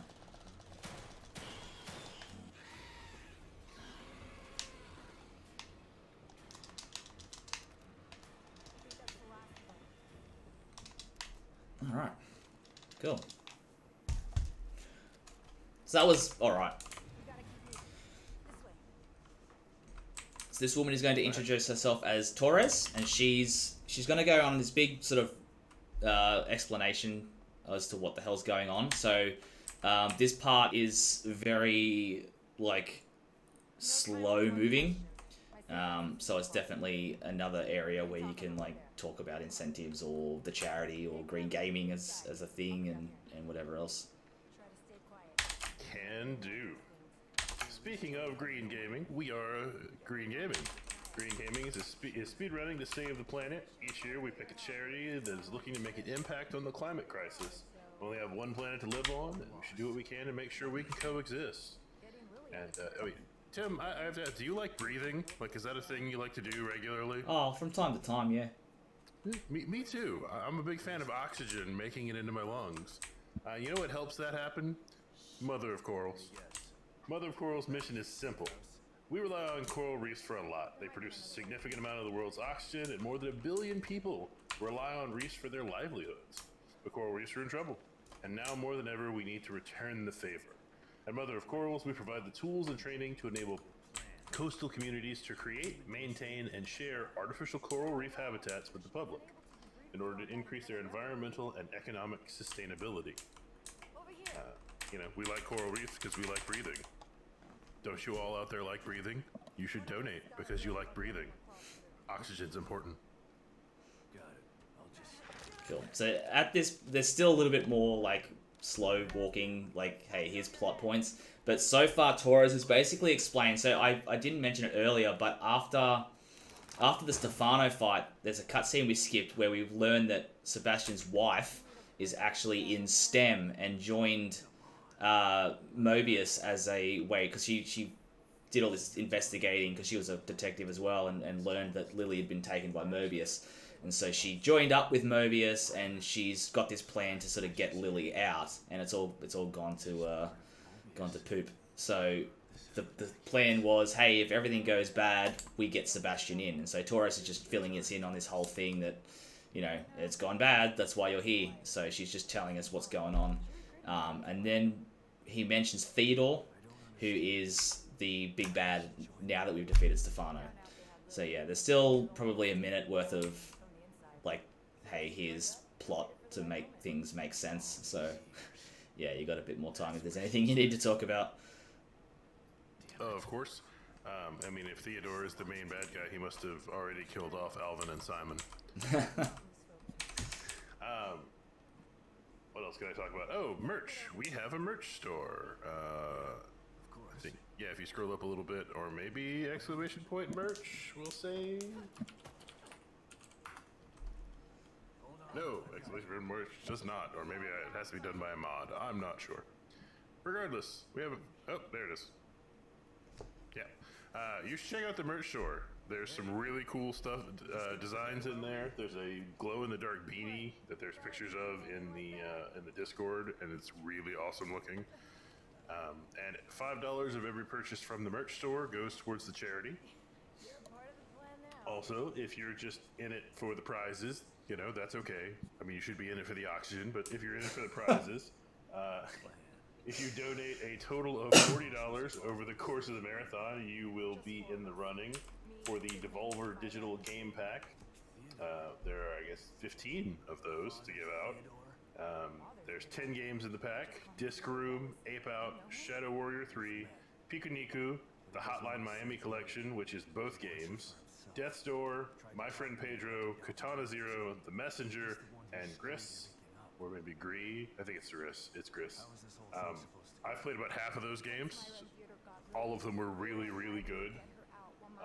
Also from Devolver Digital, if you donate at least $5, you'll have a chance to win Cult of the Lamb, which only came out like maybe 3-4 weeks ago. It's a pretty new game, and I've seen a few people play it, and it's pretty hilarious. And Return to Monkey Island if you're a fan of the Monkey Island series. What else? Also for $5, you could be entered to win the Crack Pet Show. I don't know anything about that game. It's an action-packed roguelike shoot 'em up about mutated animals that fight in a bizarre TV show, crushing their opponents with a variety of weapons. Okay, I like a lot of those words. Let's go. Alright, so this section's pretty straightforward. It's like, the game's like, hey, maybe you should be stealthy here, but we're not going to do that. We're just going to run. And we're going to shoot a smoke bolt at a certain point just to try and blind one of these disciples. And if all goes to plan, Torres will follow us without like starting any fights. Because ideally we want to fight as little as possible. Well, yeah, it's called speed running, not speed fighting. That's right, yes. Alright, so this guy here is going to be like, hey! See, he's going to have a bit of a yell, and then we're just going to put that smoke bolt there, and then running this side of the ute seems to trigger Torres to move a bit faster, but that doesn't guarantee that she won't be followed.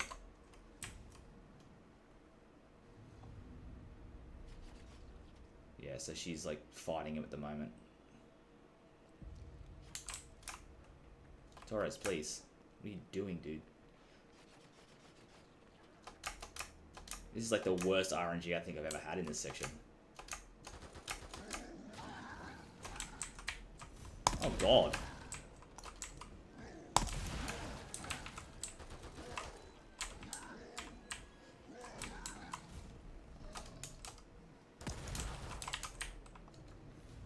Alright, so they're giving up for some reason. Okay, that was really weird. That is another... That's 2 for this marathon of a... That's never happened before.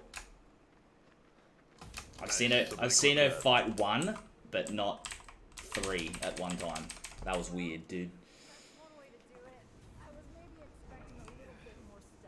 Somebody clip that. We've got a that's never happened before. That was a twofer. See how many more let's see if we can get a hat trick this run. Okay, so I'm a bit short on shotgun shells, but I think there's some coming up. And if you need a hat to throw in the ring, if he makes the hat trick, you know where you can get one? At the merch store. You can get an awesome beanie and then throw it at somebody when he gets the hat trick. Hell yeah.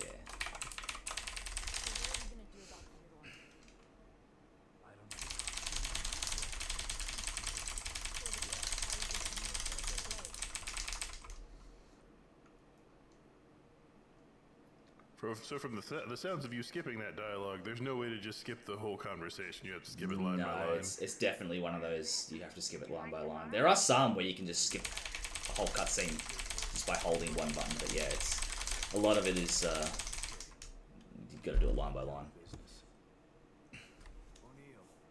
It could be worse. It could make you hear the whole thing anyway. Oh, there's one coming up later in the run that you can't skip, and it's a very long one. That's the designated toilet break.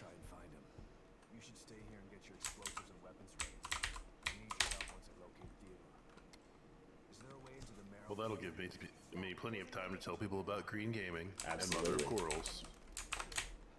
Okay, so we go. Okay, just picking up some stuff.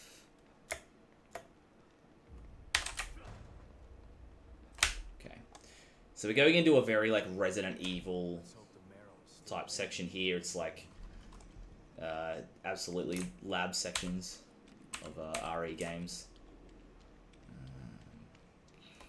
That should be enough shot bolts, actually. Where are we at?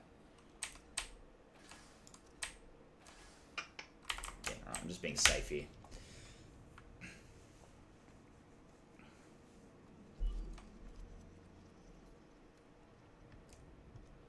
Okay.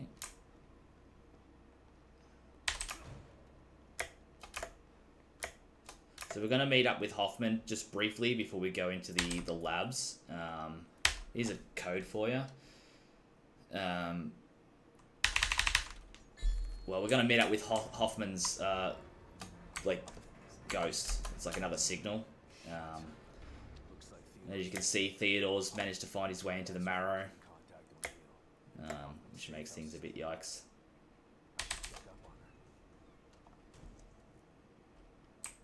Hoffman, you here? Another one of these. What happened here?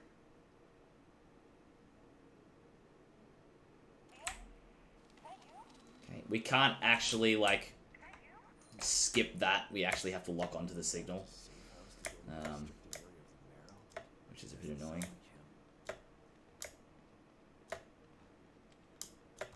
But yeah, so through this elevator is where we get into the lab section. It's pretty straightforward. There's a really cool bit coming up using a drill. That's all I'm going to say for now.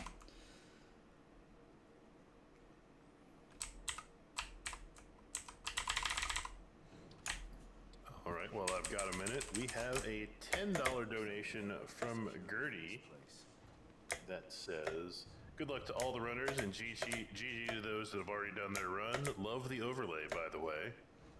Well, thank you for your donation, Gertie. That will go to Mother of Corals, who is hoping to help create artificial coral reefs so that we can still breathe, because we need breathing. Oxygen's important. Okay, so Hoffman's like following like signals from O'Neill. O'Neill's just sort of gone like MIA.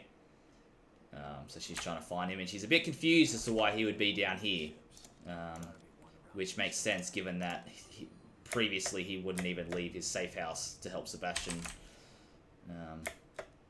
locate his daughter. So things are a bit like, what's going on here?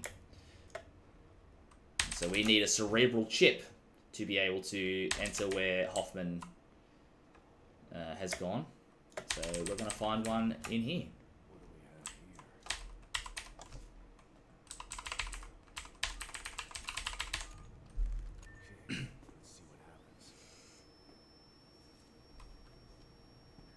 Oh, good. I was hoping we'd see some head drilling during the run somewhere.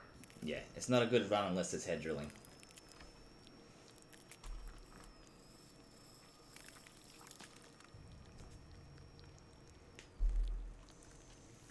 I mean, I was a little sad after you told me we wouldn't be using the creepy chair, but, you know, the head drilling makes up for it.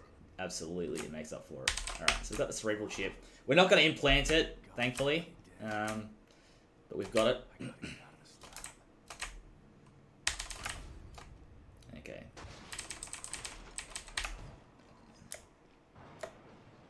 So, in case you couldn't tell, red light means bad. And now there's a whole bunch of monsters hanging around.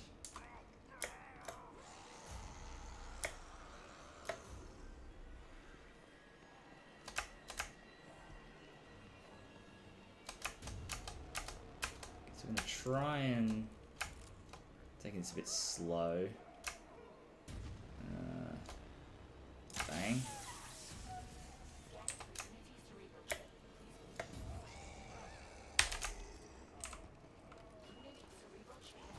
Alright. So basically we just want to shoot that shock bolt down there just so that she can't, like, scream at us and grab us and make life difficult for us. So, alright. Pick up whatever resources we can. Okay, she still managed to scream at me. That's interesting. Alright, so. We were worried about O'Neill a second ago. Well, we're about to meet up with O'Neill.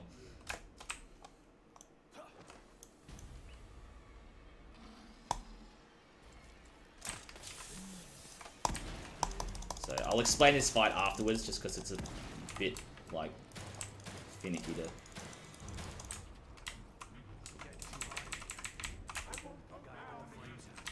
That's good, because I believe this requires an explanation. It does, yeah. It's such a gross fight. Oh my god. Alright. So that first phase is just shoot a shock bolt to stun him, and then we want to pump him with ammo. And now I'm just going to hit him with every explosive bolt I can.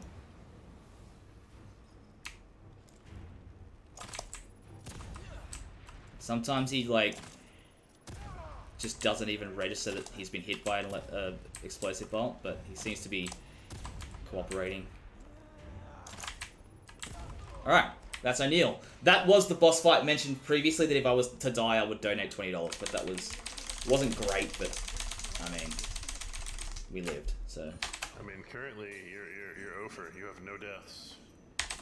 Oh, there's still a chance, trust me.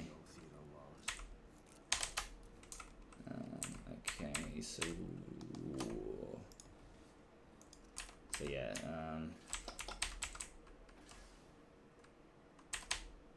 should be right. There's a lot going on that you don't know about. Theodore wants Okay, so yeah, basically what happened there was that Theodore got into O'Neill's head and corrupted him, and then he became what's called a Harbinger. And they're big, tough guys that get around with flamethrowers and make life hard for everyone. Like Disciples are tanks, but like Harbingers are way worse. And they've got that range with the flamethrower.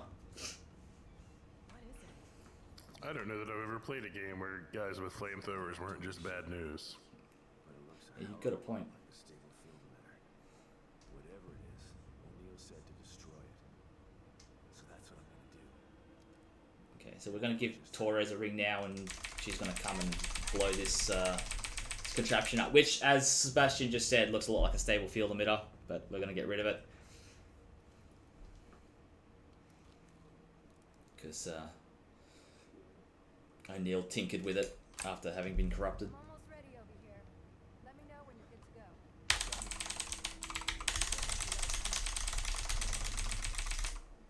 I'm going to check out the equipment in the other room. Good luck, you two. And this has one of the cheesiest lines. Okay, Just a here we sec. go. Operation Kick Ass happening in 3, 2, 1. Outstanding writing. That's a terrible operation name. Awful. Torres? We love Torres, though. Where'd you? Torres goes alright.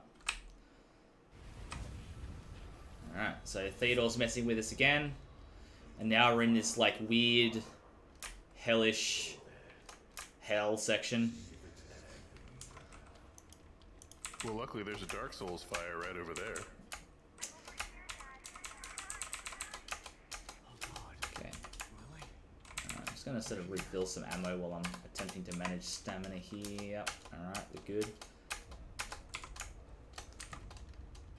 Okay, just gonna refill the stamina by healing there.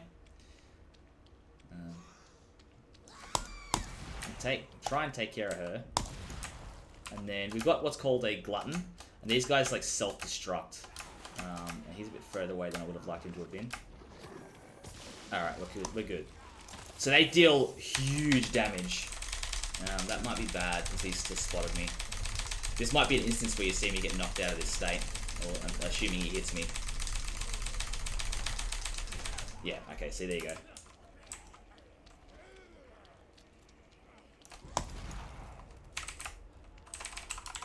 Okay, so I'm gonna pick up this axe. Oh.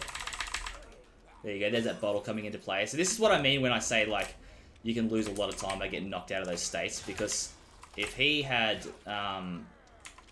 not done that, I'd be well and truly into the next section by now.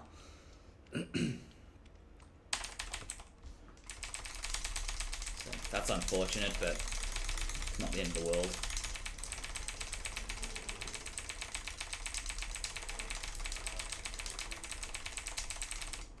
Okay.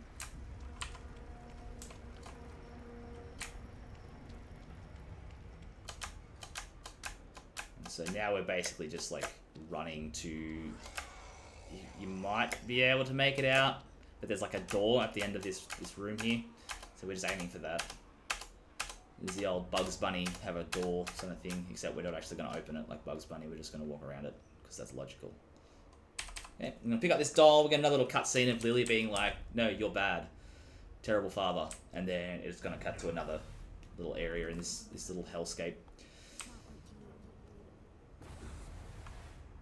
Just trying to mess with his head as much as humanly possible to get him to join up with him.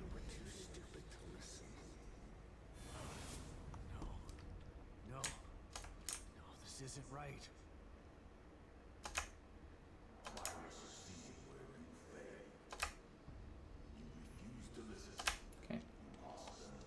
This part's pretty straightforward. You'll see these weird, like, contraptions here, and basically we're just going to try and cover to cover of all of them.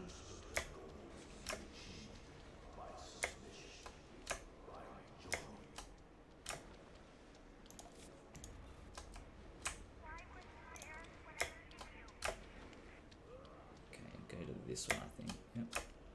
Okay. And then we're heading for that light at the end of the room there. That's a very great place for a spawn. Thank you. Good stuff. Alright, cool. Easy. So now we're going to get more of this this dialogue here. And then we're going to go into like a dream sequence, which has a fun little thing in it that I'll point out.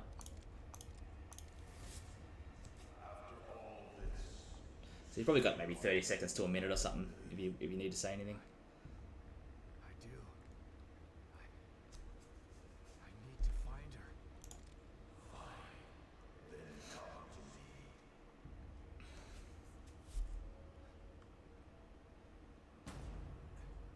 Lily, is it really you?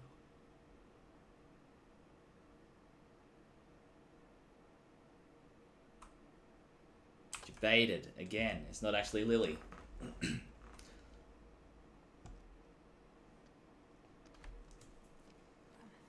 So yeah, this is like Come on, man.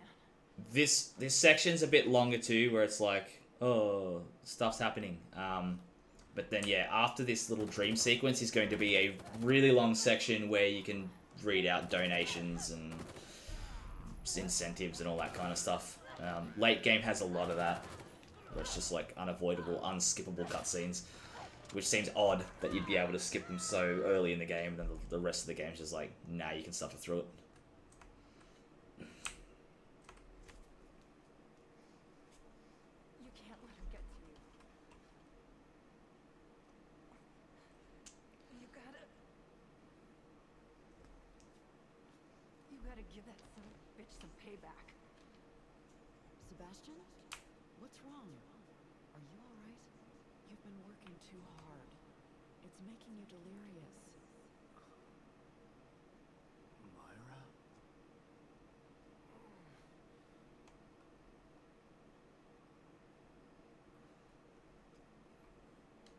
Torres. Where? I'm home. How did I... Okay, so we're just gonna run down the stairs here, and there's like a note that Myra left. It's basically, it's a dream sequence, but it's like, hey, this is what happened when like Myra left him a note, and Sebastian's like, oh god, maybe she was right the whole time. Just more plot stuff, basically.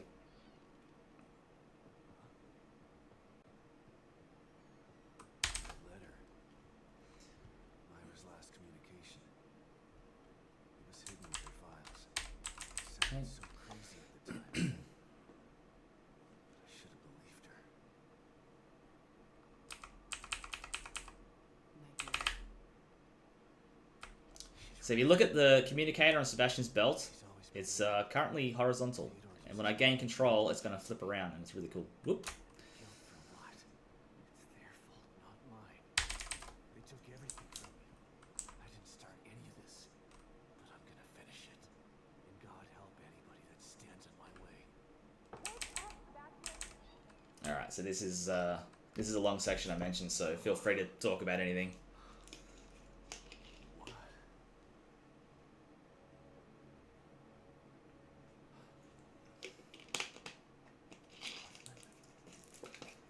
What happened?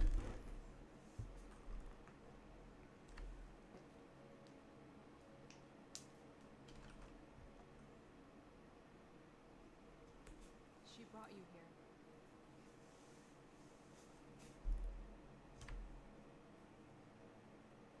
I'm sorry, Sebastian. I tried to save her, but Think your mic died? Oh, that's no good. the bullet wound was superficial. She died from injuries sustained in a battle with those things. Yeah, no, I can't hear you, Cheese, so could be a thing. She didn't have to die like that. She was a good soldier. What about now? Okay, now I can hear you. Yeah, I can definitely hear you now. Yep. Save Lily. I don't know how many things I've said, but Oh, Yeah, it's like, oh, I asked him to say some stuff and he's not talking, so I probably cut you off a few times actually. It's all good. I was just talking about the Devolver Digital Pack that you can win if you donate at least $40. It has 10 games for Devolver Digital. It's not your Some awesome games. Discrew, Ape Out, amazing game. Shadow Warrior 3, amazing game. Piku Niku, the Hotline Miami Collection, which has 1 and 2, both amazing games. Death's Door, amazing game. My Friend Pedro, haven't played. Katana Zero, amazing game. The Messenger, super amazing game. And Gris, haven't played. But I assume, based on Devolver Digital's profile, probably pretty amazing. But he's the one who did this, not me. Cool. And you have a chance to win one of those packets if you donate at least $40 over the course of the marathon. And of course, what is this marathon for? Well, we are holding this marathon in support of Mother of Corals. Their mission is simple. We rely on coral reefs for a lot. They produce a significant amount of the world's oxygen, and more than 1 billion people a year rely on reefs for their livelihoods. Coral reefs, however, are in trouble. And now more than ever, we need to return the favor. At Mother of Corals, we provide the tools and training to enable coastal communities to create, maintain, and share artificial coral reef habitats with the public in order to increase their environmental and economic sustainability. I like breathing, so we should keep our coral reefs around. Those are important. Okay, so we're going back to that first sort of well, not necessarily the first, but the area around where the theater was back before we fought Stefano. But you're going to notice that it's definitely changed a little bit, and by a little bit I mean a lot. And let me just get this right weapon out before we do this, because it's a bit yikes sometimes. There's a lot of harbingers around, a lot of disciples and stuff, and Theodore's got this giant stronghold fortress built that we've got to get to, and it's a fun time. So, also fun fact: if you missed the sniper rifle in chapter 3 or 4 of this game, it's literally here. If Sebastian would like to cooperate, yeah, just completely intact, chilling on top of this building here. Whereas if you get it early game, you actually have to collect parts for it and reassemble it. So yeah, if you can sort of live without it for the first sort of 2/3 of the game, it's just there waiting for you. Okay, I'm gonna shock. Okay, now it's cool. Sometimes he'll explode early, and it's bad. This bloke here, I seem to have a bit of trouble with a lot in regards to him just exploding on me. But we're good, we got that. That's what we like to see.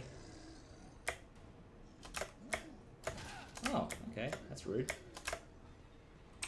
Okay, so we're going back into this building that we were in before, where one of the paintings was, to meet up with Hoffman, and she's gonna sort of explain the plan, which is basically we've got a portable, stable field emitter, and we're gonna use that to get through the flames that are blocking our pathway.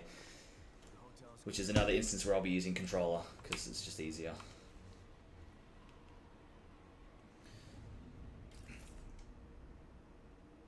So yeah, then the issue with this prototype is that it's like, well, it's a prototype, so it tends to break down a lot, and poor Hoffman gets to carry it.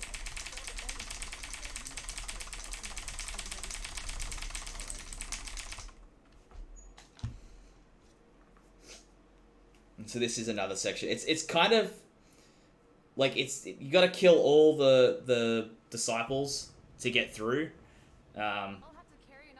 but at certain times Hoffman will actually stop and try and repair the machine. So I wouldn't say it's timed, but it's definitely like at set points she will do X, you know. And so this is just a matter of keeping the disciples off her back, which is another one of those sections where if you want to talk, now's a good time. I can always talk. Let's see. Upcoming incentives, we've got, we're at $35 out of $200 to add Murder House to the marathon directly following this game, which you've got, what, probably 25-30 minutes left in this? Yeah, about that, yeah. I'm just looking at the estimate versus current timer. Yeah. Yeah, I mean, I've been getting consistent 218s, so we got about, where we at? Yeah, about 20 minutes, I Somebody think. wants to come in big and finish that one off before this game finishes. We'll get Murder House, any % glitchless, by Tim Trollgasm, of course. It is a very cool run. It's short, but it's really worth it, so... If that incentive does not get met, our next game will be Eshma with Trek to Yomi, which has 2 incentives, category and ending. Currently in category, Kinsei is beating out Ronin with $20 to 1. And for ending, Love is currently winning at $1. And after that will be Star Fox 64 Score Attack, Safety Man versus Wordsayer 19. And there's a $50 incentive on that one to make Words play on the Japanese version instead of NTSC. I believe earlier they said that's a point difference of like 4 points. Yeah, 4 points out of 2,500 over the course of the run. Okay, so you just hopefully saw then an instance of what this game tends to do a lot, and that is, for some reason, bullets can just go through the monsters. You're shooting them, you're hitting them, but it just doesn't register that there's been a hit, so that's always fun when you're in the middle of a boss fight or something and the game just decides that, yeah, hitboxes aren't a thing. Yeah, there's just a few more that we need to take down, and then that'll be this section over. Alright, and also, within the first 24 hours of the marathon, which, like I said, Seneth would have to come in and tell me when that ends, because it's not marked on this, at least as far as I can tell. If we can hit, we're at $292 total right now. If we can hit 1,000 before we hit 24 hours, we will have another mini marathon at a later date that will contain all of the runs that were submitted but didn't get accepted to this one. We wanted to accept everybody, but, you know, people have to sleep. Seneth specifically has to sleep sometimes. I don't like sleeping. I don't know what you're talking about. Whether But, you like it or you don't, you have to do it. So our 24 hours ends in about an hour and a half. All right, so all you big money donators out there, you better get on it. Also, we're helping out coral reefs, so those are important because we all like breathing. Hoffman, what's happening? It's failing again. Hold on. Hurry up, it's getting hot in here.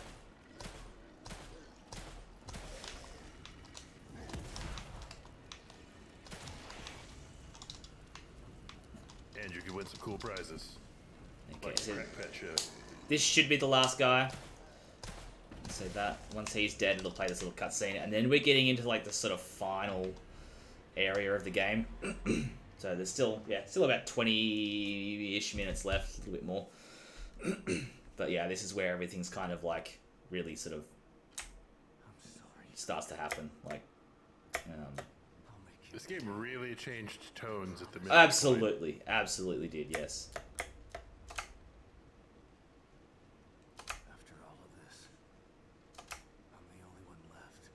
Okay, just gonna check all this stuff. There's a really cool part coming up very soon for like fans of the first game. So, so I might pick some extra stuff up actually, just to be safe. I need a specific amount of like ammunition for the final boss in terms of bolts. So. Might just pick up some extras to be safe. So yeah, it's more of the same. Theodore's just getting a bit more ballsy, and he's like, you know, carrying on a bit. But it's Sebastian's at this point now where he's no longer sort of falling for Theodore's stuff, and he's just ready to end him basically. He's straight up done with them shenanigans. That's exactly it. He had everyone, like his wife, in the cutscene, and like Torres and everyone else being like, no, it's not your fault. What happened? You just need to move on and blah blah blah. And every time something happens, and he starts to complain, and Hoffman goes, "No, man, just chill." And he's like, oh, "You're right." Hoffman died in that last cutscene, by the way. F in the chat for Hoffman. Rip Hoffman.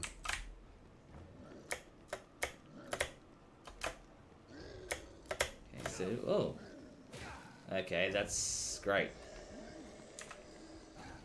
Sometimes they will block you. This guy here, you have to make sure he's dead, because he can definitely attack you during this cutscene. Much like earlier in the game, I explained some of these cutscenes with like doors and stuff you can be attacked through. I've had runs die to being killed in this cutscene because of him, so always good to double check that he's dead. That was good. That was a rare instance where a shotgun to the face actually killed him. Okay, so that gate's open. We're going to go up here. There's going to be more of Theodore in our ear. We're just going to use that time to sort of reload stuff. And now that we've got that sniper rifle, I need that. So I'm going to equip this. And then I'm going to actually craft a bunch of stuff that we need. That should be enough, yeah. Actually, just for safety, I will craft another shock bolt. And you'll see why. So yeah, just a few little puzzles that we need to get through to get up this fortress with, and getting close to the end of this fortress area.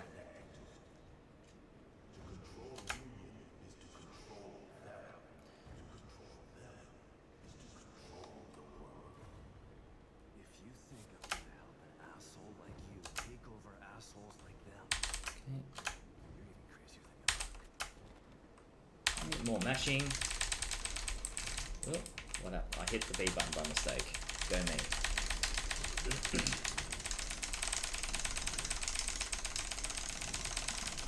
You know, video games always have these, giant gouts of flame, like, that you have to turn off. Like, do Yeah. these people check their gas bill? Theodore has no need for gas bills. He owns this joint. Let's go. Yeah, so normally I wouldn't pick up this kind of stuff. It's just, in case I need it. Fun fact, if I don't have enough ammo when I walk through this trigger point here, ammo will literally spawn from the ceiling. But we've got enough, so it didn't. Like, it's not even, like, subtle. It just drops from the ceiling. Alright, so we're gonna... That's kind of hilarious. Okay, get that. Bang.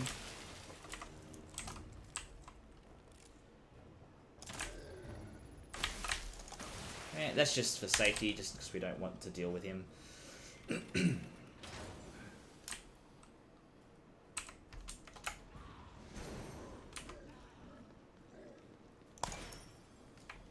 I thought I missed that shot.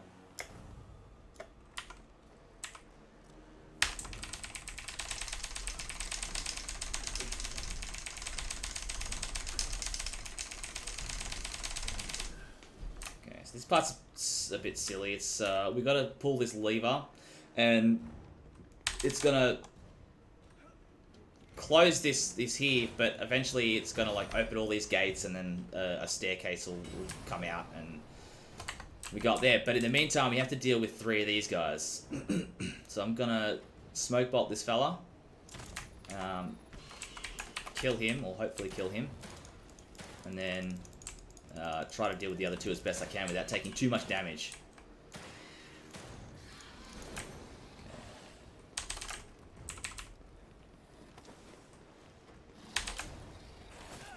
Nice.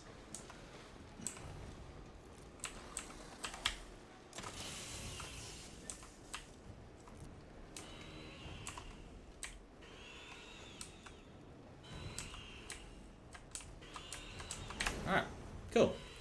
That wasn't too bad.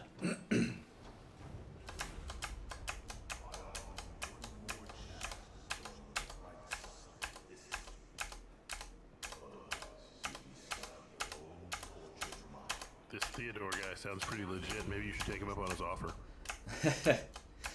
Well, here's the thing. So once we come out of this cutscene, he's like, well, if you're not going to join me, then I'm going to kill your wife and blah, blah, blah, blah. And then he's like, come on, you know, bring it at me. And then he's going to do the complete opposite and not fight you at all. So he talks a big game. He's all bark. He's no bite.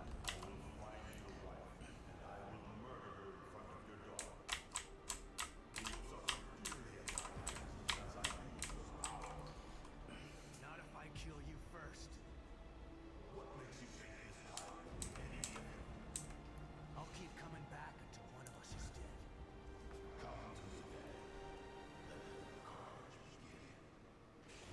Right, so he says that, come to me, let the carnage begin. But, in actual fact, he's not going to fight us. He's literally just going to throw 3 enemies from the first game at us.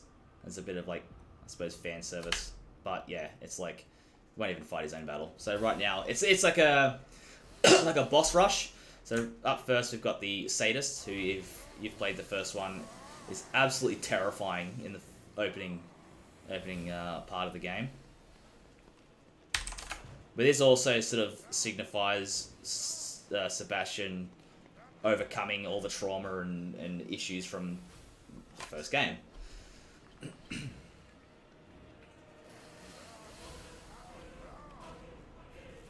of this shit.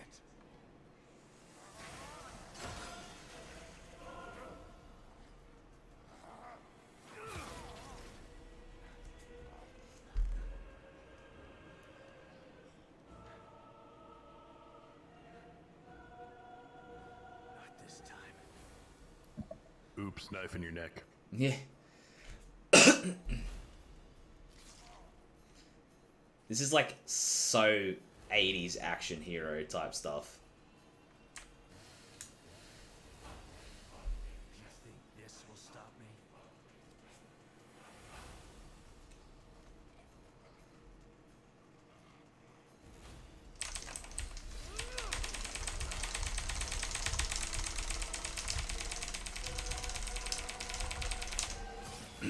And now we get just a stupid amount of blood.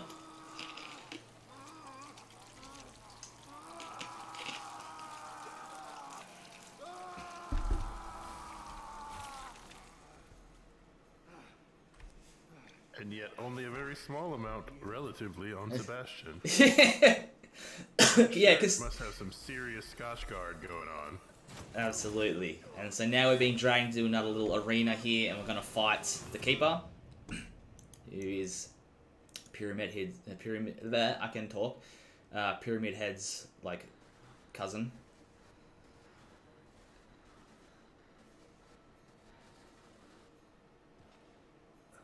If I can get a quick shot off here, it should be a very quick fight. Otherwise, I'll have to like run around him. No. Alright. So if you get a quick shot off, he like stuns, and you can absolutely put him down like really quickly. But that wasn't too bad. And so another 2 are going to spawn. So there's one. He's standing up. Bang. Okay. Let's quickly reload. And the other one should be there. Yep. Oh, that was weird. Okay. Cool. Alright, and now we get to take on everyone's favourite sister, Laura. This is pretty simple. It's just like shoot shock bolt, turn valve, repeat, and then just burn her when she gets within a certain radius of the center of the room.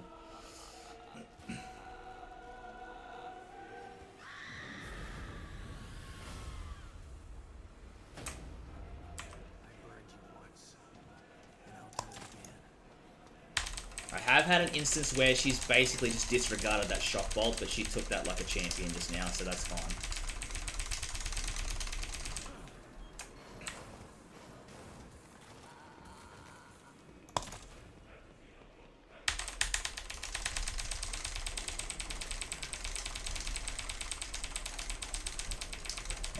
And now, is there RNG in this fight, or does she always kind of come from the same directions? It just depends on how fast you are with your movement. If you're pretty spot on, it's pretty samey the whole time. But yeah, sometimes if you're just a bit slow, or yeah, it's like she can spawn from a different area. But yeah, like as long as your movement is the same every time, you can guarantee she'll spawn here and then here, and so like putting that shock bolt there is kind of like a fail safe in case she decides she doesn't want to spawn through that body like she did.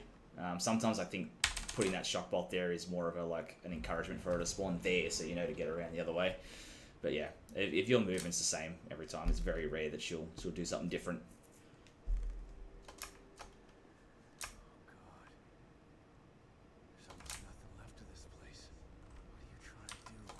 Okay, so in the cutscene that we just skipped, Theodore and Sebastian have some words, and then Myra actually comes in from behind and kills Theodore, and then decides that she's gonna just take all of Union down, which is why everything's all like, well, broken.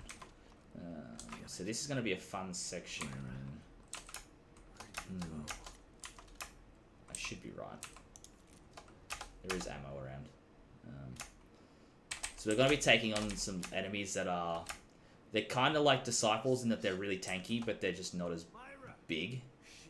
And they're formed from what they call psychoplasm, which was the goop and stuff that we saw earlier in the game. They're just kind of like hardened psychoplasm.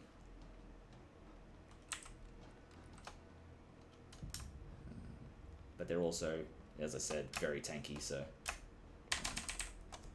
But they're a lot quicker than the Disciples too, and sometimes if you get up on them, they'll just swing wildly and can hit you like 3 or 4 times, and it's absolutely wonderful. Absolutely wonderful. So I'm going to have to try and place my shots here, because if I don't take them down quickly, it's a nightmare. Stop me if I'm wrong, but this game's kind of weird. No, you'd be correct in saying that. I gotta get rid of these things. Maybe then I can get to her. Okay, so I missed that shot. I was aiming for the head. Okay, gross. Alright, this is going to be fun. Oh, okay. Okay. Alright, cool. Alright, that wasn't awful. But we still got this guy to take out. And it's basically like, you gotta kill all the enemies in said area, and then it will like, you'll see the thing moves. I might heal now, actually. I think I've got a heal. Yeah, I've got a few. Easy. Okay, we want that one.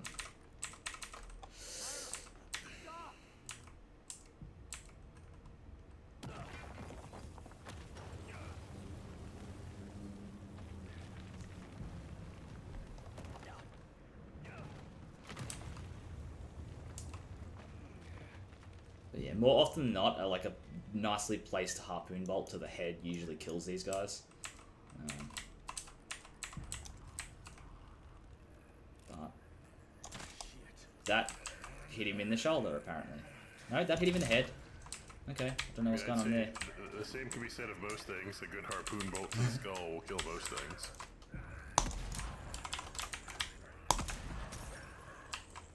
Okay, so old mate still didn't go down. So this is what I'm saying when I mean like they're really tanky.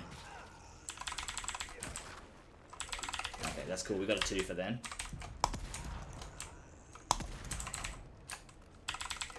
Okay, so cool. are all enemies vulnerable to the foot stomp if you can knock them down? Yes. Yeah, it's a cool little mechanic. Because in the first game, if you remember, there was like the whole match mechanic thing where you could like burn bodies. But this game, they got rid of that in favor of the stomp mechanic. But yeah, if it's an enemy that can be put on the ground, you can stomp it. But there's also like, you can upgrade your stealth and stuff like that, and you can actually charge people and like stab them in the back. But we don't have that luxury, having not upgraded anything.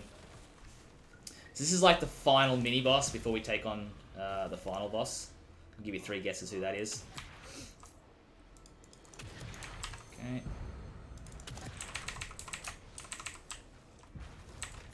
This is the glowing spot is like the sweet spot, as you might have guessed. Okay, that was a very good fight. Sniper rifle is super overpowered in this game, even at like the base level. So,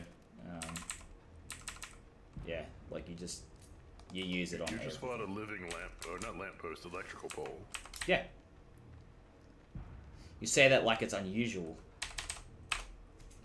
Well, as I said before, this game seems kind of weird. Just a touch, yeah. Alright, so this little part here is awful. Because it takes so long for the chapter to actually tick over that you can think you're on like really good pace. Like, hell yeah, that was a great fight, yeah, mad. But then you just wait and wait and wait. And then finally it ticks over and it's like, okay, that was like not as big of a time save as I was expecting. Because, like, look at this. He's just moving real slow. And bang, that's where your time would sort of switch over. So second last chapter of the game. It's you can talk about any incentives or anything if you want, because it's basically we're running to that house at the top of the hill there. All right. Well, while you run to that house on Haunted Hill, let's see what I've got. No new donations in. Somebody could come in. We're at 35 of 200 to add Murder House as a bonus game right after this one. Though you are running out of time to do that. If somebody wants to drop 165, they can do that right now. If that does not happen, Trek to Yomi will be next. We have a bid war for both the category and the ending. Currently on category, Kinsei is beating out Ronin, $20 to 1. And with the ending, the love ending is currently winning with $1.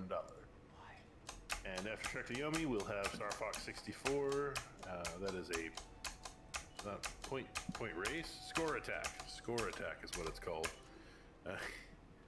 And there is a $50 incentive on that one to make words play on the Japanese version instead of the NTSC, which apparently is like a 4-point difference. So I assume out of 2,500. So I assume that's pretty minimal. Okay, so this boss fight, I'm going to need to focus a lot, so I'll just kind of explain it now. If it glows, shoot it. That's essentially the name of the game. We're only hopefully going to use explosive bolts and the sniper rifle to get through this, and if all goes to plan, there should only be about 6 minutes left of the run. I love it when they give bosses big, glowy weak points. It's a very Japanese horror thing to do. Eyes and glowy points. So that's Myra, by the way. Myra got a haircut. I gotta say, I preferred the old haircut. Yeah, same. Absolutely.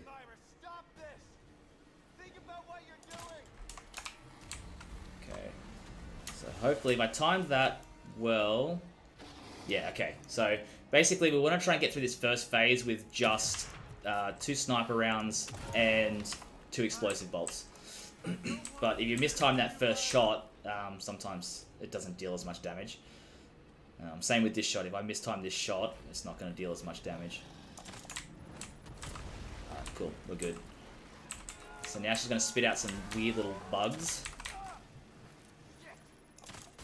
And we're going to go stomp crazy and pick up any resources we can, because we'll, depending on how well I shoot in the next section, I may need to craft ammo. So we're just going to pick that up for safety. Well, how kind of them to give you gunpowder yeah, in case you need to craft some ammo. So Myra has some of the worst hitboxes, like legitimately some of the worst hitboxes I think I've ever seen in a video game. But that was okay, we missed 1 shot. Switching over to controller for this part, because again, it's one of those really awful sections with aiming.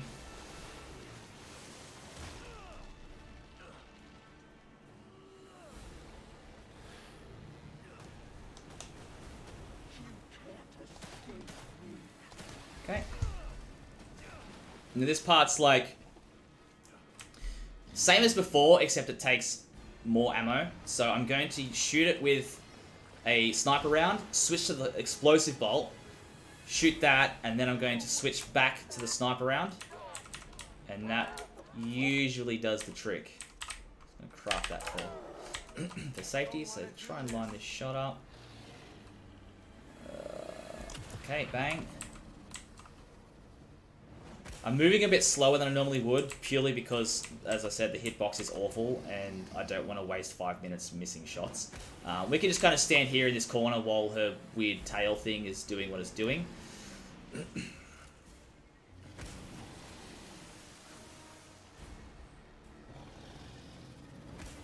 just going to wait for this to sort of light back up.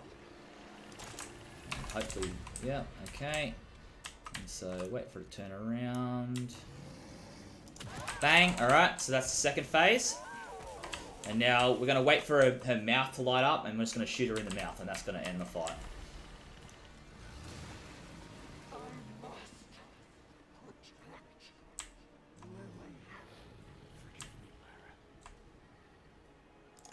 Okay, that's the Myra fight. GG's. So we're not done just yet. We do have a little bit more left to go.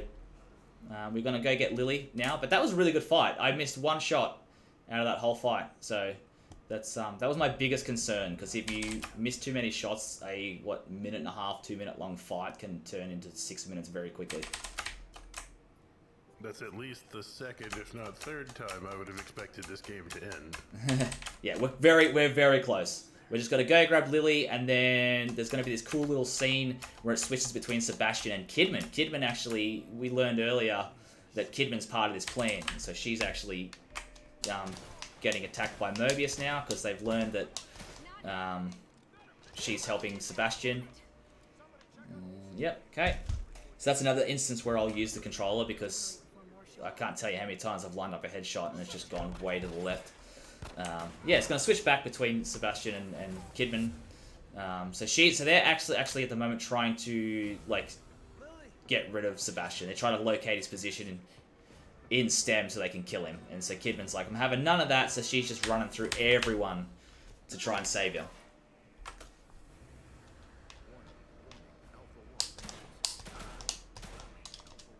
Okay, I'm just going to take out this guy. Okay. Make it to the STEM room. Just need to make it downstairs. Hang on, Sebastian. But yeah, there's if we don't skip these cutscenes, I swear it's 10 minutes of just dialogue. It's just disgusting. All security personnel report to the STEM room. I hope this works, Myra. Okay. On the home stretch, so time's coming up. I just have to run from the house down to my safe room, and time will come up very soon after that. So we're very close to the end here. I'll keep my finger on the button. I'm counting on you, Kidman.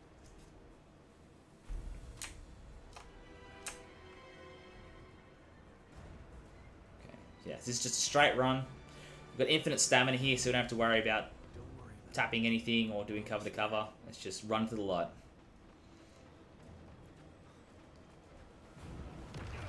Oh my god.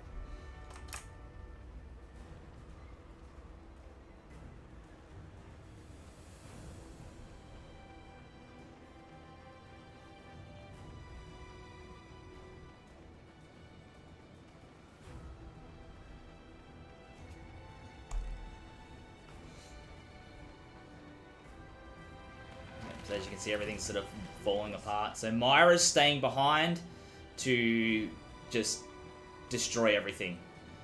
Just destroy Union altogether. And just shut the whole thing down. Just gotta hang on. Okay, and so after this cutscene, and time. So that was the Evil Within 2. Thank you. So yeah, 2:18:50, but I guess it's 2:18:54. yeah. So that's what I was saying earlier, that the RTA timer doesn't match with that, and then the in-game timer won't match with that either. But yeah, that was the Evil Within 2. I'm gonna go out on a limb and say we probably haven't met that incentive. We'll do a quick check. See if there are any new donations. does not look like it. No, that's absolutely fine. So Cool. That'll be it for you. That'll be it for me, yeah. So I'm going to just do some quick thank yous before I depart. Yeah, please do. Thank you. Thanks, Cheese. Yous, plugs, or shout-outs. Yep, thank you for the hosting this run, Cheese. Huge shout out to Green Gaming for letting me be a part of this event. I absolutely love doing these kinds of things for obviously great causes. Huge shout out to the Evil Within 2 community. It's a very small community, but it's some really cool people. We are currently trying to get a working auto splitter going, so if there's anyone that knows how to do like coding for that kind of stuff, then by all means jump in and give it a go. It's very broken. You can find me on Twitch, Instagram, YouTube, Twitter. Actually, I've got a Twitter now. Join the 21st century. All Tim_Trollgasm. Yeah, just that's it, I guess. Yeah, over to you guys. Thank you very much. All right, well, thank you for having us. We're going to switch over and play some ads, and next up will be Trek to Yomi by Aishma. As soon as I figure out the switch to ads button. Or not switch to ads, switch to thing button. I don't see that button.